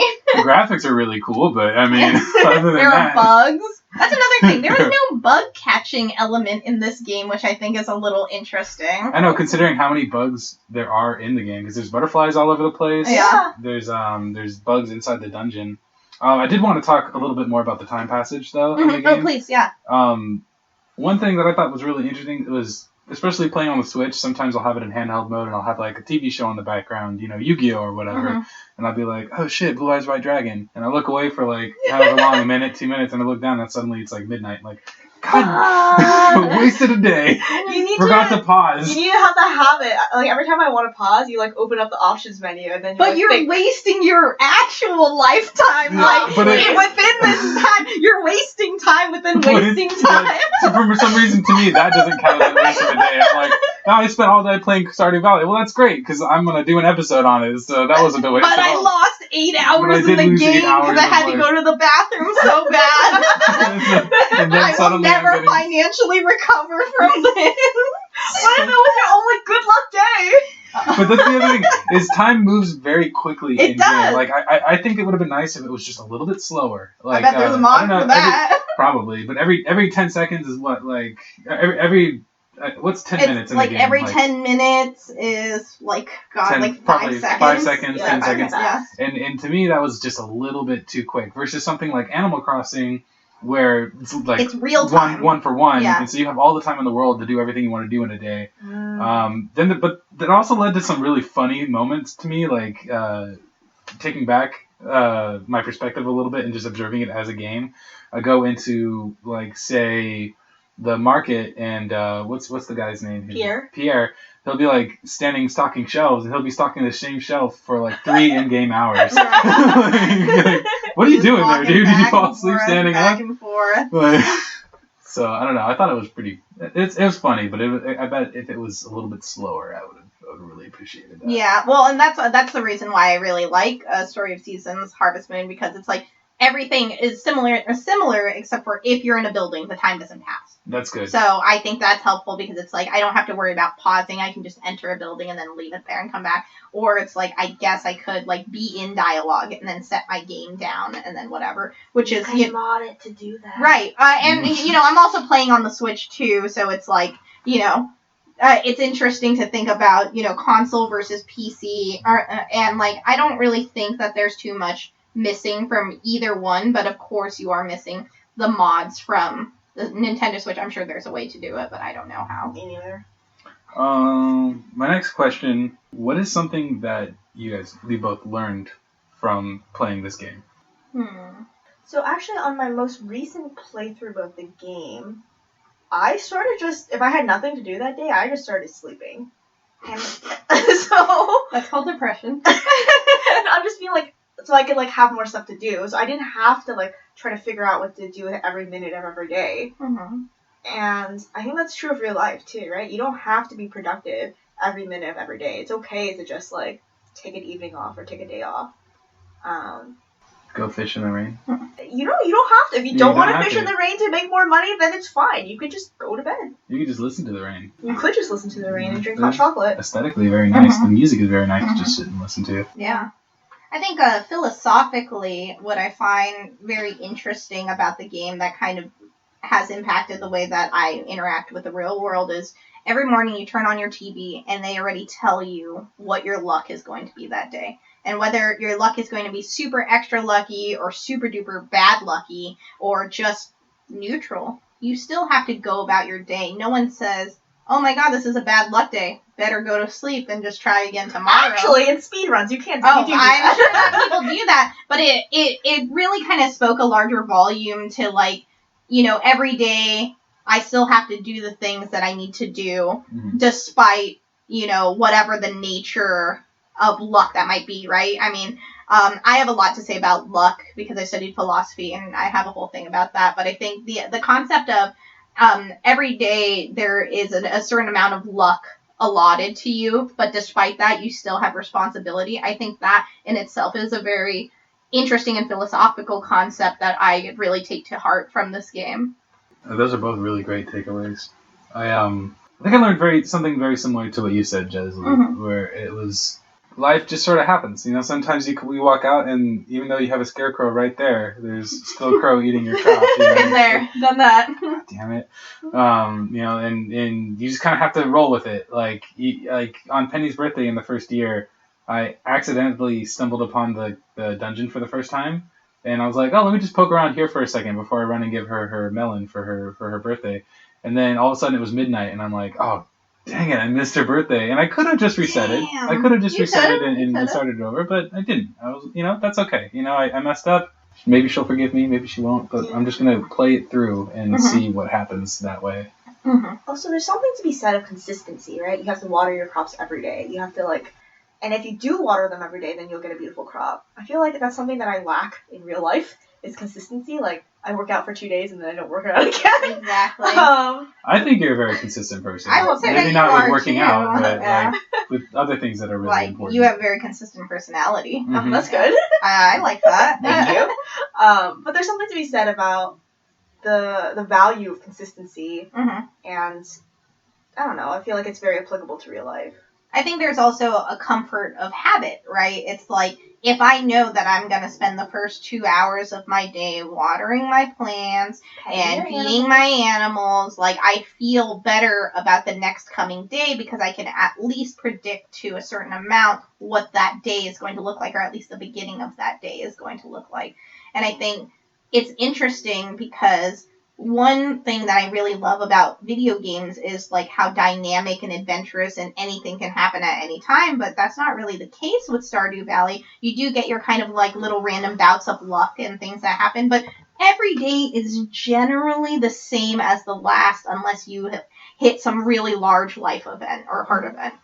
Watching people do their playthroughs or talk about the game in YouTube videos in preparation for this, that's one trend that I noticed is everyone talks about what their routine is. Right. And then if you go on the subreddit, they talk about what their routine is. And that is a very nice aspect of the game. It's like, yeah, you start to talk about it as if it is your real life. Because it is very personal, right? Like, yeah. I think about it in the sense that, like, when you go in the shower, you have your step of events of, like, what you do, whether you shampoo first or you brush your teeth or whatever, right? Or just stand there for a minute. Right. And you've probably never talked to anyone else about it, so it's probably been a really long time on how you determined how you got to that tradition of when you enter a shower and everything that you need to do, and it's the same thing because I look at people and the first thing I do when I open up this game every day, crops first, but I see some people start animals first, and I'm like, are you insane? Why would you do that? Oh, you shampoo first? You don't wash your body first? What's wrong with you? And it's so personal, but it's like you've never talked to anyone about it before, so it's like jarring when you see someone doing something different. It's true. Man, I never thought about that. But crops first, always. I'm also crops first. Same. We were in agreement. Until you get enough agreement. sprinklers that you don't need to do Crops first. Well, because it's a pain in the butt to do it in the dark. Oh, like, if you're like, oh, dang, it's 8 p.m. and I haven't watered my crops yet. But you can water twice a day, too, for faster growth. You can? Mm-hmm. I didn't even know that. Like, yeah, you know. If you water early enough in the day, it dries out, and then you water again at night, you can get, like, a tiny extra boost. Oh, really? I had no idea. One of my favorite things that I eventually discovered playing through was the the water retaining soil. Yep, Like yep. Then wake up in the morning, and if you're lucky enough, like more than half of your crops are still watered from the night before. You're like, yes, I have so much more time. My apologies in the podcast. I said Ginger Island, you don't need to water your crops. That's not true. So in Ginger Island, all the fertilizer is permanent. So if you put deluxe retaining fertilizer on and you water them once, then they'll stay watered for forever. Okay. So you still do need to water on the first time. I kind of want to play that extra end game now too. And you know what's so funny is because I started a new game. I started a new game last night to prep for this, and I was playing through it, and I was like, I already know what's gonna happen. Like, what's the point of like kind of having a new game? And I think it's interesting because like there are not that many games where you can have multiple accounts and play in different ways, right? Most games are very linear in their story structure, right. And there are very few games that are unique, like Life is Strange or Undertale, that like your decisions do determine the outcome. Don't starve together. Yeah, don't starve together as well. So Persona, a little bit. I haven't been playing Persona, but I've heard it's very good. Yeah, it is. I guess it is much more linear than this, but there are certain decisions that you make that impact what you end up seeing. Which reminds me, the biggest decision of them. How many farm maps have you guys played? So I only played the basic one. The standard? The standard one, because I wanted to have a really good frame of reference. I thought about playing on one of the more crazy ones, because, once I booted it up, there were like, 8 options or something like that? Yeah. 6 options? So there's Hilltop, there's Forest, there's beach. Standard, there's Beach, there's Monster, Wilderness, Four Corners. Oh, and they have a new one now, I think. Beach is the newest one. Yeah, Beach is the newest one, and then I think the one before that was the Four Corners one, which is the one that's like made for co-op. So have you ever played the game co-op? Actually, no. Oh, I played it once co-op. It was a little stressful, I'm not gonna lie. But it also felt good because like you both got to have like the same bank account, I think. Yeah. So what we did is that my friend was really into playing in the mines, and I was really into romancing people, which was not profitable, and was like, you're not pulling your weight. And I'm like, okay, well, I don't think I can say the name of my farm in that game, but it was, only one person was making the profit, and I was messing around doing all of the actual person things. My boyfriend and I played it together as well, and I remember he was always like, okay, I'm going to buy a bouquet for you. I'm going to buy, like, the band for you. I'm like, no, it's too much money. You're not playing this right. I know. I'm like, let me get the backpack first. Buy me real flowers. Exactly. Buy a cow in the game. I know. Yeah. Give me a pig instead. Why buy the cow when you can get the milk for free? Or whatever it is they say. I would like to make the argument, though, that the Four Corners farm is the best farm. Even if you don't play co-op? Even if you don't play co-op. Okay, you get like a little mini quarry on the bottom. You get one mahogany hardwood stump on the top with extra forageables. And everything's like, I feel like my hardest thing is I could not figure out what kind of layout I wanted on the standard farm. There's so much space and I had no idea what to do with it. But in the Four Corners farm, there's like a grid system. So you can just plan out every little grid. So I have like my animals grid, my farm grid, my fish pond grid, and like my processing grid, and it was just like really easy for me to set up. So I like that. Maybe I will try that. We should try a co-op game. I'd be down. So down. We could do like a stream of it too. Okay, but you guys can't be stressed out that I'm trying to flirt with everyone. That's fine. We'll all play our own way. Yeah, you guys need to let me. You can do my thing. Just get me some blue chickens and I got it. Just save me. Actually, no. I'm gonna feel really bad about saying this, but I already dated Penny, and I want to see what else is out there. Wow! What about Leah? She's an artist. Yeah, but Leah's married, isn't she? Oh no. No, which is the one that's married? Who was I thinking of? The carpenter. Robin's married. Yeah, Robin's the carpenter. Oh, so but earlier we talked about Leah. I meant Robin. Oh, Clint is so sexy. I wish he was marriable. He's the blacksmith. Oh my god, he is so fine. But he loves Emily. It's fine. But I wish he was marriable because I would. Ooh, you know, he is so sexy. Is there anyone that you guys would want to marry that's not marriable? I was actually just thinking about that. Not Mayor Lewis, though. He's trifling. I already said seen Robin. His boxers at, what was her, Marnie's house? Yep. Oh my god. Ooh. That's a spicy Scandal. meatball. That is a scandal. In a small town like that's gonna get around. I know. Okay, are there characters that you like just absolutely hate? I hate the grandpa. You hate the Grandpa? grandpa? I hate the grandpa. He left you What his I don't like farm. about Grandpa is that he gives you his farm. Oh, not that grandpa, the other grandpa, Alex's grandpa. Sorry, okay. not my grandpa. I love my grandpa, but the guy, Yeah. Alex's grandpa, because he's so grumpy and he always has like vomit on him. He's like a Rick and Morty kind of character. He does eventually end up mailing you spicy eel though, which is one of the best like dishes in the game. Would you really eat spicy eel you got in the mail from an old man? I'm gonna be assuming that his wife did anyway, and his wife is so sweet. His wife is sweet. But so I want to finish my thought because I just said please. that there's something I don't like about the grandpa, and I don't want people to think that it was that he gives you his farm. I love that about the grandpa. I hate that he would come 2 years later and be like judgmental about it. Like, you let this place go to shit. Let me see all this. Whatever I do here is an improvement. Characters that I hate. No. There were some characters that I just didn't spend a whole lot of time with. Hey, I know a lot of people hate on my waifu Haley. I know she's annoying, but so am I. So. I feel like the game needed that character. Yeah, that one character who's too good for this small town. Exactly. This would have felt unbalanced otherwise. I guess Moros felt such a cartoonish villain sometimes that. Yeah, he did. I really didn't. I wish there was more of him. Like, more actual corporate evil. Yeah. There's not enough corporate evil. There wasn't enough for me to get, like, super mad at him. I think Shane is a really interesting character. Did you ever, like, get deeply romantic with Shane at all? No, I stuck with Penny, pretty much. So there are Penny, some themes of unaliving yourself with Shane's storyline that do, like, kind of cut pretty deep. And I think that it was really surprising to me to see that level of depth from, like, a character like that, because everyone's storyline is, I'm not exactly who you think I am, and that, I'm another person outside of living in a small town. But I think Shane's was certainly the darkest of all of the bachelors and bachelorettes, and it is a very fulfilling kind of story to see him develop through it. Mm-hmm.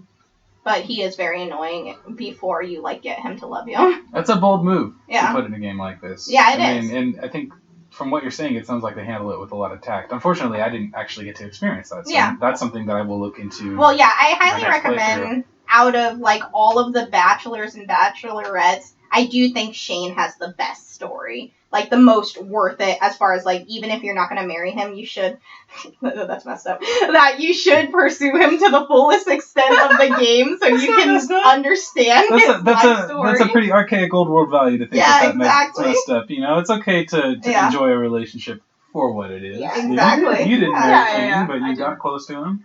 And you get a blue chicken. I would also say, like, I love the Stardew community, like, creating storylines that are in the game, like that. There's like this whole thing about fan fiction, like about how the homeless guy, was his name? Linus being like an old CEO who decided to live in a tent because like he just didn't want to deal with his life anymore. His like life went to ruin, or like there's a whole like subplot about like Abigail being the wizard's like child. I've heard that. Oh, and I don't know if you know this, but you can make your children go away. Yeah, disappear. For gold. So you have to obtain... You can sell your kids? No, you can turn them into pigeons. Yeah, doves. You can turn them into a bird and fly away, and there is also a thing where you can get divorced. Yep. But it's like they never forget. They don't remember you. Like it's them starting from like 0 hearts. Yeah. Does the whole town like? No one remembers. No one remembers that you got married. But it's like a dark magic. Is that what the wizard? Yeah, I think so. That makes sense. Is it through the wizard or the witch? I think it's through the witch. I've actually never done it. But it's like that's an interesting concept because it's like. That would be interesting because it's like, do I want to have this game, this in-game experience, or why don't I just start a new game and just marry someone else? But it's like I also have this farm that I worked whatever number of hours on, and I just want to have a different game experience. Mm-hmm. And for me, like, I don't mind having multiple games running at the same time, but there are plenty of people that I know that just have one game and just want one game experience. So that's, I mean, it's so much work to get to that point that, like, I've never done it. I don't even know how to do it. That's cool. Like, that you could actually start over in certain ways and keep playing it. I mean, Callie, you mentioned, like, what, you're on year 7, year 6 of the longest running? Yeah, my longest running farm is on, like, year 10. Year 10, oh my god, that is so a lot. I bet it's, like, I slept through a lot fully of days, automated at this point. Pretty much. I have everything. I have, like, a golden clock and all the teleport obelisk. Thank you. Obelisk. Yeah. I don't know. I really like Endgame, and it's at this point it's like I have all these builds that I have in mind, so it's just like working towards those builds. So do you even read the dialogue anymore, or do you just press through it? I just skip it. Because at a certain point it all starts kind of running together, and that was one thing that I was a little bit disappointed in at first, and why I wasn't immediately driven into the romancing options is because at first you try talking to even Penny, and you can only talk to a character like twice in a day. I think, like, you could talk to them once. Well, for friendship points. Yeah. Well, no, I mean, like, you could talk to them up to a certain point, and then after a certain point, I was talking, like, hitting the A button, and they would just stop, not say anything to me. I don't think that's I don't true. remember. Maybe it's just for the Switch, but yeah, maybe. I think that you can. In Animal Crossing, you can talk to a character too many times, and they'll, like, ignore you or something like that. So I can't remember if that's the situation, but it's also kind of like. I get a little bit weird when I see repetitive dialogue, and it just, like, it definitely breaks the immersion, right? Mm-hmm. And it's not like I'm expecting these game devs to put, like, 18 million, like, dialogue options just so I don't get bored, but it is a little depressing when you're getting, like, the same dialogue over and over again, like, oh, this is the game. I'm with not a real person. Like, when you want to have, like, an actual deep conversation with your wife, and she just tells you, like, something she's told you in the past, or it's like exactly. Like, not even like if you want to tell me about your day and embellish upon the facts that it was pretty similar to other days, I'll still happily listen to that. But if you're just going to tell me I really like fish, like, I know you like fish. I married you partly because you like fish. Yeah. This is not news. I don't know. I guess, like, I just play the game very differently from I, like, didn't actually care that much about the storyline. I don't really care that much about the characters. I played the game because I wanted to make a lot of money, and I had all these builds about, like, how to make money fast. Gotta make that cheddar. Yeah, and, like, where, like, you know, how can I turn profit from the crops I'm growing? I didn't care as much about romancing characters or storylines or cutscenes, but that's kind of how I play all my games. But it also has that for people that like that. So I like to play a lot of, like, story-based games, and I play a lot of, like, dating sims, which the whole game is based around the interaction and the dialogue that you have with the person and, like, how you interact with them. And I think that, like, the idea of gift giving is so cute to me, that there are people that like things, there are people that don't like things, and then there's, like, something that everyone likes, and then one person doesn't like it. Yep. Yeah. Like Shane and his Joja Cola, we're talking about that. He's the only one that likes Joja Cola, and that's, like, so random, but like, it's charming. I think everyone universally hates poppies, but, like, one person. Yeah. I think it's Penny. Or maybe it's Leah. It's one of the girls. I never gave Penny a poppy. I never gave a poppy to Penny. Poppy, Penny, Poppy. Penny Poppy. I think someone, like, also really, I think Robin likes driftwood of all things. Oh, yeah, because she's a carpenter. Yeah, she can make cool stuff with it. Yeah. That was fun. Yeah, that is fun. Mm-hmm.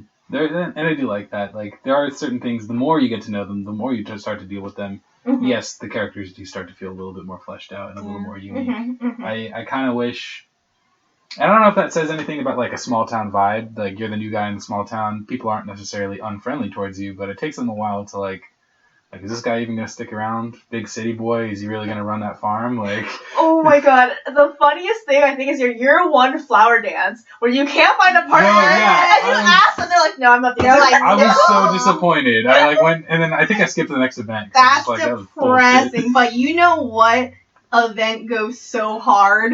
The Easter egg hunt! That is my favorite event. That event goes so hard. I'm pushing these kids out the way. I'm like, no, I don't care if I have 10 hearts with you, Abigail. You're going down. This is going to get nasty. Yeah. I never want to get that. I love the Easter egg hunt. It's just so fun. the theoretical maximum, I think, is 18 eggs. I think so. But I've never. I'm pretty bad at it. Yeah. Close to. I think I got 11 once. I think I got like 5. Yeah. That was not good. That's okay. I didn't have any fast shoes either. I had like the. Oh yeah. I think you go at the same speed no matter what. Oh. It's speed gated, but. There's like people who like min-max the Easter egg hunt and they create paths so that you can you do this path to get like 8 eggs, then you do this path to get like 6 eggs. Dang, that is like, skill. Yeah. It's like, of course, like all aspects of this game has been min-maxed to hell. You know, I love game guides. Like when I was a kid and I had like Pokemon or Harvest Moon, that I used to buy like the game guides all the time. Mm-hmm. And I think.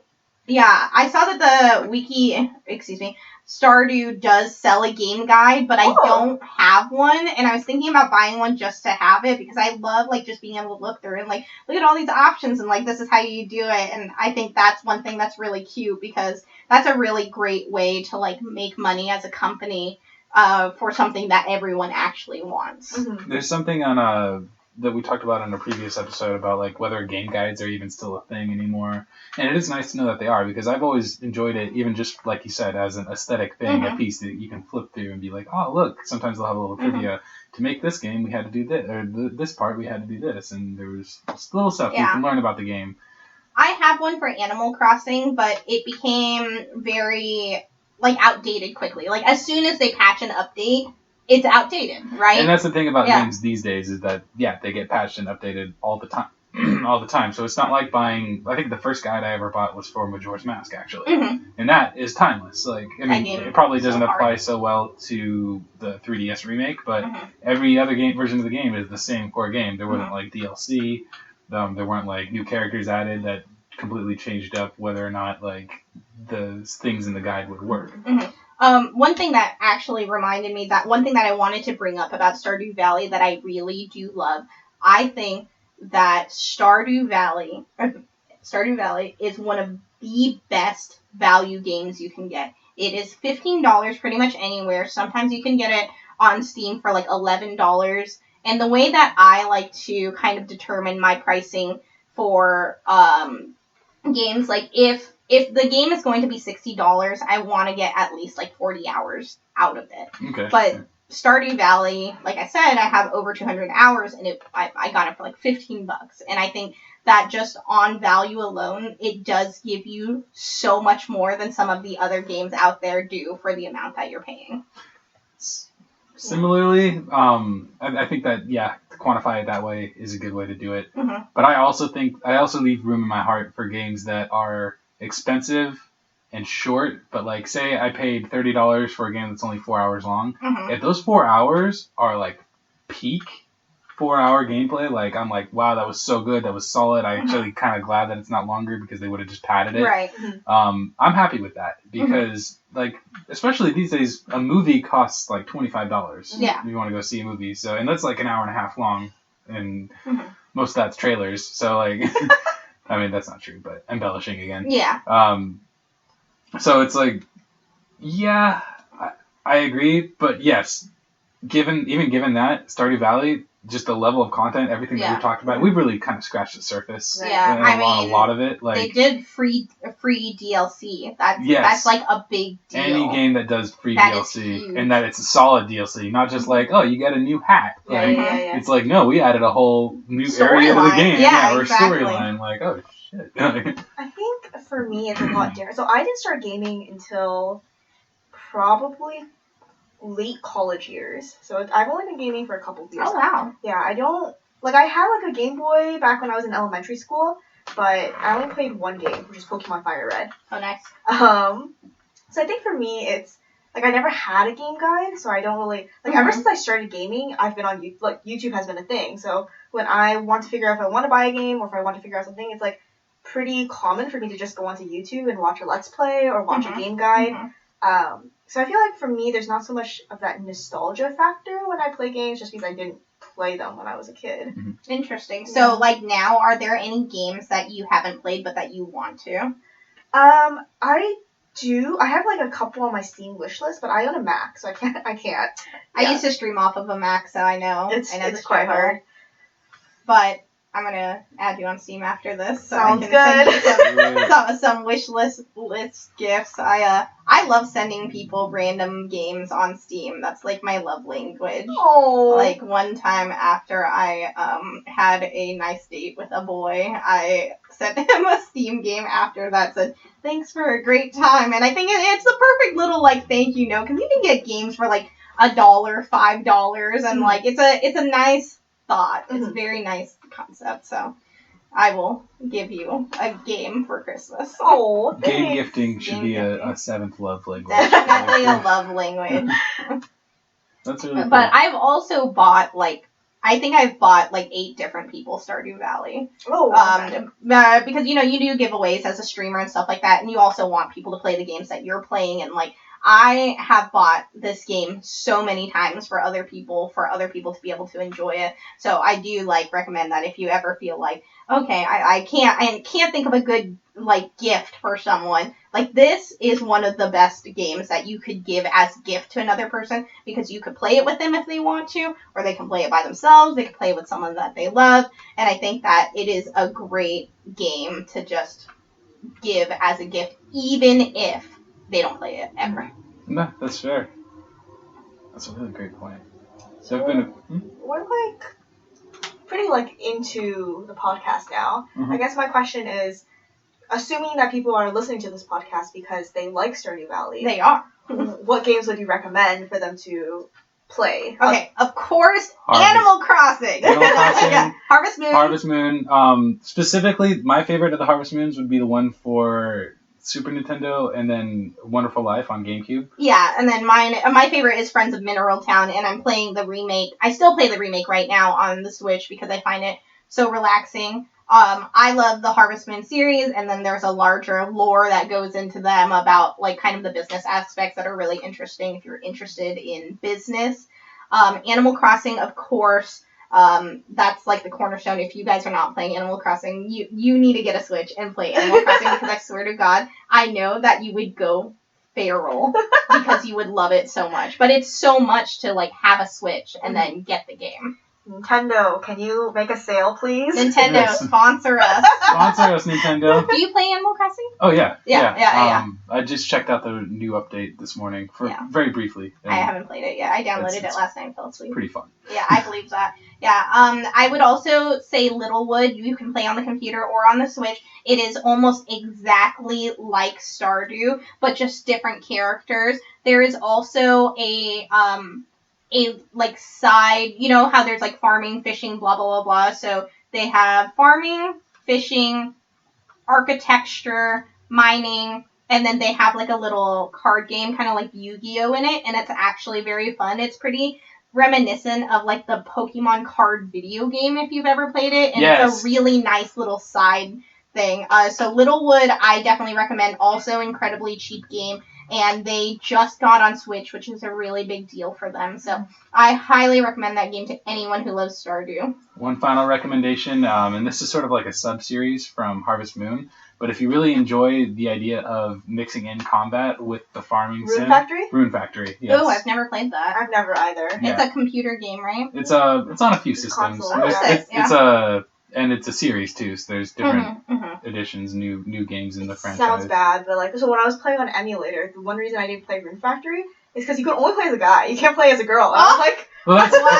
That's true. And here's one criticism that I have of the early Harvest Moon games. Even as far as the first iteration of A Wonderful Life, is that it is just you play as a boy. Yeah. And then I think that there is a version of A Wonderful Life where you play as a girl, right? Yeah. But you don't get to choose. You just have There's to. just It's a girl version exclusive. Yeah. Which So makes almost no sense to me because I feel like farming games is more of a girl thing. Well, and that's funny that you say that because a lot of people are like, oh, you play Stardew Valley and Animal Crossing, you're not a real gamer. And I'm like, I okay. disagree. Yeah. I mean, just because I don't play first-person shooters doesn't mean I'm not a real gamer. I mean, I don't have money because I have spent them on video games. That makes me a real gamer. You guys want to take a moment to speak on the whole gatekeeping thing that happens with gaming? Because I have observed it. I would love that. I mean, of course, And real quick, I'm sorry, I've been saying you guys. You guys. Oh my God, how dare you? I know, because I'm a Californian. Is you gals? Or y'all.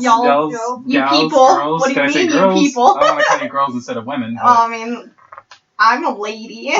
Ladies. I think, Thank you. Yeah, I think that gatekeeping in video games is hilarious. I've been to TwitchCon, I've been to PAX. I was an affiliate Twitch streamer, which used to be a big deal back then, but now it's not. It's more commonplace now.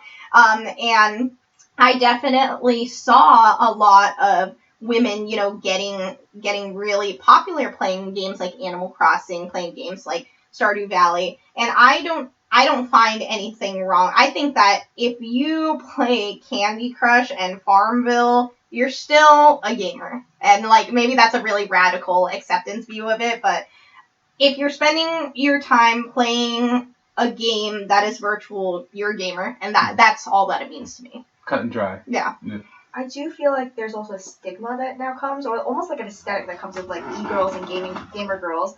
If you are one, there's almost oh, you got affiliate because you're good looking, which you are very good looking. Oh my God, thank you. But I don't think I feel like you are genuinely good at the game, and you are good at maintaining an audience, and I think that's just as important as being aesthetically pleasing. But it feels like guys don't get that same stigma. A guy who is a gamer is well, I guess there is almost a stigma to it too. You just assume you live in your mother's basement and don't come out. I don't know. Well, I think part of that is that for a man, you have to be good at gaming to be a good streamer. Mm-hmm. For a woman, that's true. In my experience, I suck at every game that I play. I am a horrible Smash player. Mm-hmm. My Pokemon, I'm one of those people that powers up your starter and that's it. I do that. Yeah, that's really, that's really bad, so to speak. And it's I think that there's a lot to be said about gaming culture and about why are we playing these games? Oh, just to have fun. Okay, well, as long as I'm having fun, that's all that matters, right? I don't need to have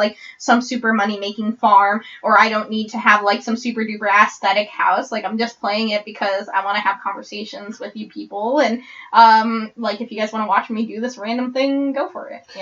It seems to me as though nobody, male or female, whatever you identify as, would pick up streaming games simply for the attention. I think that there's way too much that goes into playing games and being a streamer to do it just because you wanted another avenue for attention. And that means to me that if you're accusing somebody of not being a real gamer because they're a streaming e-girl, that's very short-sighted and narrow-minded and definitely offensive. I think, yeah, because just be nice to people. Just be nice. Yeah, I identify as an e-girl, right? You guys have seen it, but it's and I understand that it's very cool when a woman is doing something that not a lot of women do. I think that is something that is really cool. In general, the 49ers, they have a female coach, and even though I hate the 49ers, I go, wow, that's amazing that a football team has a female coach. And I think that people are coming or still kind of retaining that idea about women in gaming, but there are so many women that play video games, but there are not as many women that play certain kinds of video games. Agreed. Sure. And I think that people go, well, there must be a reason for that, and the reason is that they want to be a big fish in a small pond. I don't play League. I will never touch League. League is fun. And I love attention. I love it. But I will never do that. And I, even like you said, there's so much work that goes on before we even turn on the camera. It is a lot of work to kind of garner that attention. Whether or not you want attention, it's not a bad thing to want to be an entertainer. And to want to be an entertainer is to have people's attention. And I don't think that people should be, chastised for wanting that kind of human interaction. It's very interesting to think of gaming now not only as an avenue for entertainment, but as an avenue to be an entertainer. Mm-hmm. It's you could pick up your Switch and that's your guitar. Mm-hmm. Absolutely. Also, if you want to go professional nowadays, I just talked about how Stardew Valley had its own tournament. I think it's for $10,000. Wow. Yeah. That's huge. It's a big chunk of money, and some esports players who was it? I want to say TSM.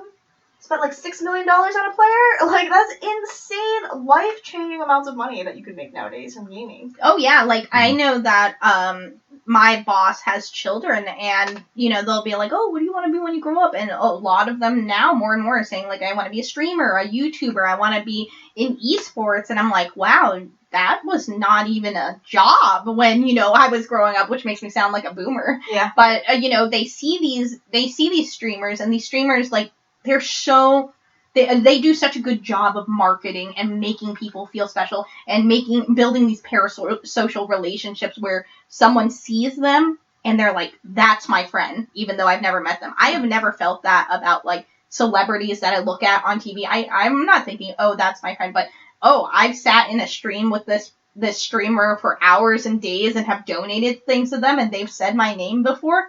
Of course I'm going to be loyal to them. Of course I'm going to want to be them and give them money. Like, it's such a new form of media, and it's so captivating that it's, like, irresponsible for older generations to not consider it as work.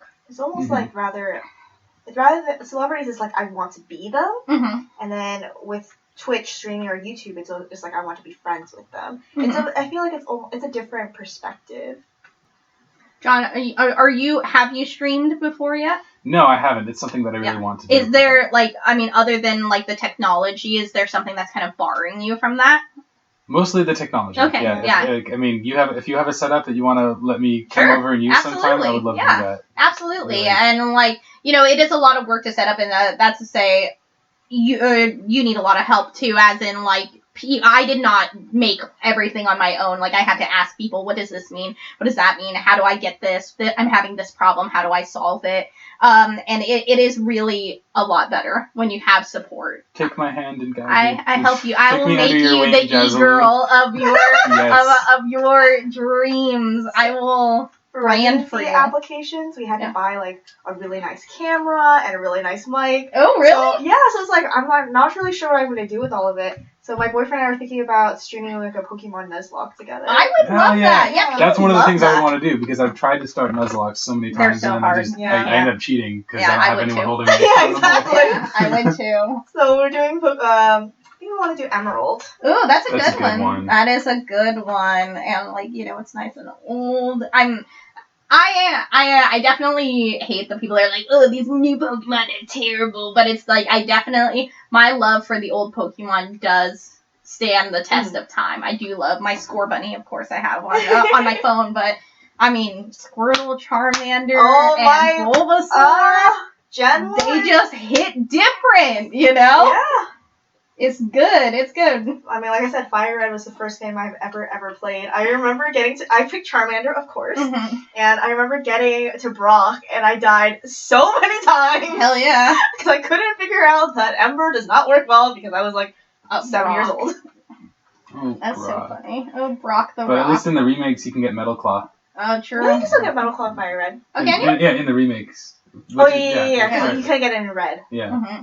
But- So I think No, go ahead. I think at this point we are pretty much done talking about Stardew Valley. Perfect. Which is fine. Yes, that's fine. So we're gonna go ahead and call this the end of the episode. Amazing. Thank you, Concerned However- Abe. We appreciate Thank you it. so much, Concerned Abe. And if you're listening, sponsor us. Yeah. Sponsor us. Everybody could sponsor us, please. I thought don't you even did, know what like, we'll do with the 8 money. times. Oh, G Fuel, sponsor us. I drink you all the time. No, you know what? Sponsor so that John can be the next e-girl. Yeah, Next help e-girl. Oh me my God. turn him into the next e-girl. For the record, there are no current plans to monetize this.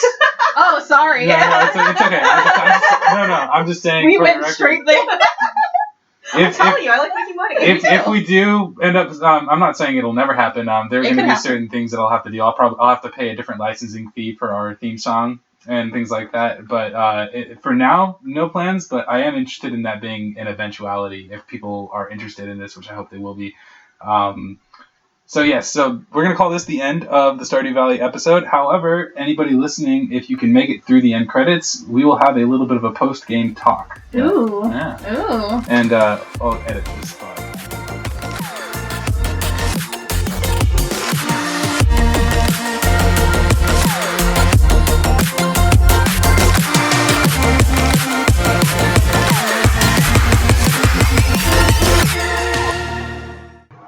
Congratulations, you made it through the credits. Welcome to the post-game. I have a concept game or an episode that I think you should do. I think you should do movement-based games like DDR, Just Dance, Ring Fit.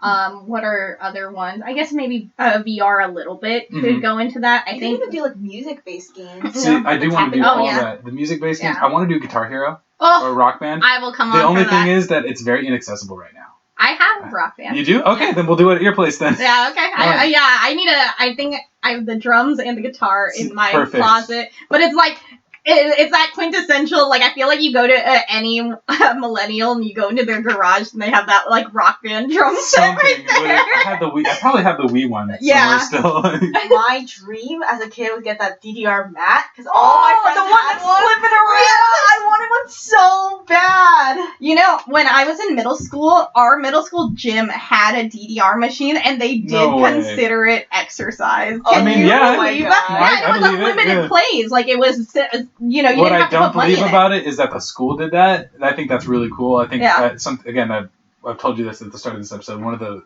eventual goals for one of the things I really want to see happen in the world is for gaming literacy to be compulsory education. Yeah. And so I think that's a really good first step. Well, yeah, I don't know if you guys have ever been to like Dave & Buster's or Round One, but there are people there. I met this guy.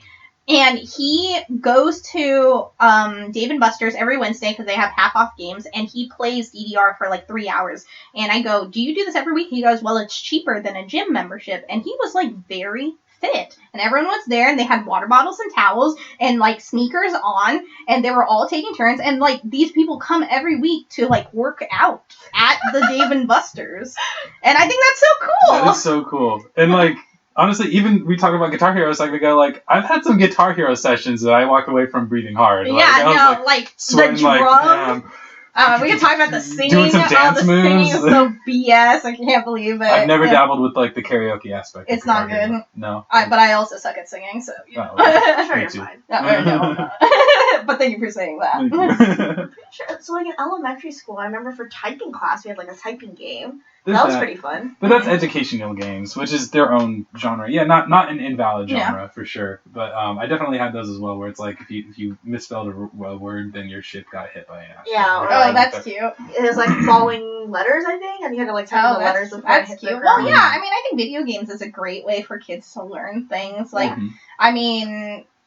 They have all sorts of those things that are like little pads, or I guess now they're just iPads, but before they used to have things that were similar to video games, but children would use them to learn how to spell or read or things like that. And I think, you know, anything that's interactive, anything that's going to make noise or make someone feel good when they're seeing it, touching it, hearing it is a great way for a child to learn something. And in many ways, the same principles that are applied. So, like, video games are addictive for a reason, right? Like, Candy Crush is addictive for a reason. I love Candy Crush, honestly. I do. It's toxic. There's, like, a bunch of things that they can apply to, like, real-life learning, right? So, like, having a visible map of progress, having, like, I don't know, like, these are things that we should be applying to educational principles. Like, school is not stagnant. You don't have to teach the same way. So I feel like the things that we've learned about what humans like, we should be applying that to education. Yeah, absolutely. And one of the reasons why I think gaming literacy is so important is that, like you said, people learn and teach in different ways. And I think that not only are a lot of the stories moving forward for, you know, the whole planet, like, the most important stories moving forward, some of them are going to be told through video games. I think that people who don't know how to play video games are never going to be able to understand how powerful The Last of Us is as a story, or even certain, like, Zelda games. Any game. Like, any game could have a really important story to tell you, and a lesson even that might not be teachable to certain people through other mediums. And if you don't make gaming literacy compulsory, there are going to be a lot of people who could have learned things a lot better than they ended up having to. I literally got chills when you said that, because I think it's so important because I always get chastised because I've never seen, like, any movie ever. And people are like, how could you live this life without never seeing Lord of the Rings? And I go, how could you live this life without ever going through the water temple in The Legend of Zelda Ocarina of Time? You have no idea what people are talking about. Yeah. Exactly. And it's like you're missing out on these large cultural timepieces because the point of this media is to enjoy yourself. Like, I know so many people. How many people in your life do you know that don't play video games? Probably a lot. most of them. A lot, yeah. Yeah, but and how there's many nothing people? wrong with yeah, not like. yeah. And here's the thing, like my girlfriend, she doesn't play a lot of video games, but she's played them. She knows that it's something she's not into. Just like you say, you're not into movies. Yeah, I'm not. There are so many people who don't get the opportunity to find out that they like playing video games. Absolutely, absolutely. And I even feel that way about like PC versus console. I mean, like I know people are very, into PCs and whatever, but like I really missed out on a lot of gaming because I didn't have a Wii U, and I didn't have any PlayStation. I didn't have like the third and fourth PlayStation. I didn't have an Xbox 360, and I feel like there's a huge gap in my like cultural understanding of video games because I didn't have access to those items. And it's like it would be the same thing like if you were growing up and you didn't have a VHS player. You would be really losing out on a lot of cultural timepieces because you didn't have access to the media. Yeah, I don't have much to contribute. I grew up reading books. I did not have a VHS player. I only had VHS player? I did not. I had a Game Boy Advance. I didn't watch TV. I started watching Pokemon when I was in high school on YouTube. Really? Yeah. Wow. That's insane to me. You started the sentence saying you don't have a lot to contribute. I disagree. I think that perspective is very valuable and pertinent to this conversation. And also, you read a lot of books. Like, a lot of people don't read books. Like, there are probably, like, books that you read that are considered classics. And then people are like, oh, you don't understand this, like, trope that is in, like, every Family Guy episode or Futurama episode. Well, that comes from this book. Yeah. You know? I mean, it's all tied together. All media is tied together. Yes. Like, you see references for video games all the time in TV and vice versa, but video games never get their fair shake for some odd reason because it's, like, considered juvenile, and I don't know where that comes from. It's almost like the difference between cartoons and anime, I think. Like, a lot of people who watch anime know that the stories can be very, like, I don't know, deep. But then, like, people who say, like, oh, it's just, like, Japanese cartoons. Well, that's not to say, like, cartoons are juvenile, too. Like, The Last Airbender, I would say, oh my god. Yeah, Avatar The Last Airbender. Yeah, like, not the probably movie. the best, my favorite show of all time. You just recently watched it, too, I just watched it as an adult. Yeah. I mean... Oh, that was me. I watched it over quarantine. Okay, but I've watched it at least 10 times through. Yeah. Really? And I could watch it another Should 10. I watch Legend of Korra? I think so. I really like Legend of Korra. I a lot of didn't people like it as much as the original, but I think a large part of that was nostalgia. Because I watched Avatar: The Last Airbender when I was in 4th grade. And so the story carries a lot of nostalgia. The original characters carries a lot of nostalgia for me. I would argue that Korra has less fluff. Like, it's not as fluffy, but it still carries a lot of strong central themes. Well, and I think it's funny that you said that you didn't have anything to contribute because I didn't have cable growing up, so I didn't get to watch Avatar as a kid, so I was watching it as an adult, and when it came on Netflix, everyone's like, oh my god, this show, and blah, blah, blah. I was like, I have no idea what this is. I didn't have cable, and, like, that is a memory that you have because you were able to expose yourself to that media at a young age and then now have nostalgia and excitement about it. I actually watched it at school. My teacher would put it on at the end of every class if we were good. That's cute. That's awesome. I like I would that. be good every day. Yeah, I would be cool with that. I remember one of my teachers also really liking it because she had a son, and they would watch it together. And that's one thing that I really love, that they're making kids shows that are not just for kids, like Steven Universe. If you folks have ever seen that show, incredible. Love it. Yeah. Not kids show. And I also think that there's a trend of that in movies as well, right? So, like, things like Inside Out, very applicable to adults as well as kids. Right? Like, there's a lot of jokes in there that only an adult would get, like the deja vu joke, right? Like, kids would not pick up on that. When I was babysitting, I took them to watch Inside Out. They didn't pick up on it. But for, like, me as a adult, quote unquote, I found the show just as enjoyable. Going back to Avatar for a second, I recently finished probably my 11th watch through, actually, with a friend who had never seen it. And this friend is 15 years older than me, so they are 44 years old. Wow. Yeah. Did they like it? They loved it. Wow. They have been sending me memes ever since. There are some here's the good thing. memes. They don't like cartoons. And when I first pitched it to them as the next show that we would watch, because we finished Game of Thrones, which disappointed us. Yeah. But we can talk about that. We finished it. That's a whole... That's its own episode. We'd be here for an hour and a half. I've never watched Game of Thrones. No, it's not worth it. Watch like the first 5 seasons. Nope, it's not worth it. Watch the first 5 seasons. We can talk about this the next time. Okay, but I showed them Avatar, and they fell in love with it because it's, and this goes back to the gaming stigma where it's like people are like, yeah, I don't like gaming. It's like maybe you just haven't found the right game. Like maybe you just haven't. But that's the same thing about movies. You haven't found the right movie. You haven't found the right show or book or whatever. And it's okay if you want to not try and find it. That's fine. Life is so full, just like Stardew Valley. It's so full of things that you don't need to find the thing in each genre that actually speaks to you. It's fine. Yeah, you don't need to max every stat. Yeah, you don't need to max every stat. You don't need to get 100% in life. You can't. No. So that's why Stardew Valley is good, because you can. Right. Apparently. I'm not gonna, but... I mean, you can max every technically you can max every stat, but like at level 5 and level 10, you have to choose which profession you want. Oh yeah. Yeah. There's actually a statue now where you can pay money to change your profession. Oh, that's really cool. Mm-hmm. Cool. I really have to go to That's okay. I think now is a good time to call it. So, thank you, Jazaloo. Thank you. Thank you, Callie. You're welcome. This has been really great. You gals have really opened my eyes and my heart to a lot of ideas and concepts. Best episode ever. Honestly, this has been a really great one. High five, three-way high five. I don't choose favorites. Three-way high five.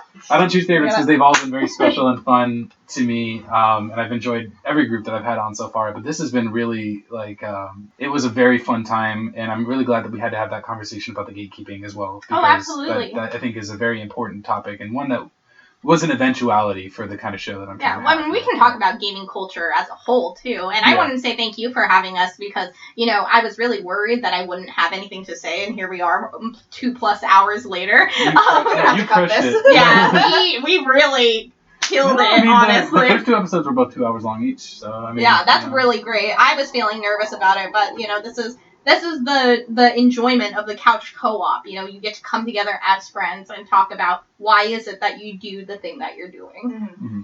So thank you both. Thank you. Thank you. And thank you all for listening. If you enjoyed it, please like, follow, and subscribe on whatever platform you found us on.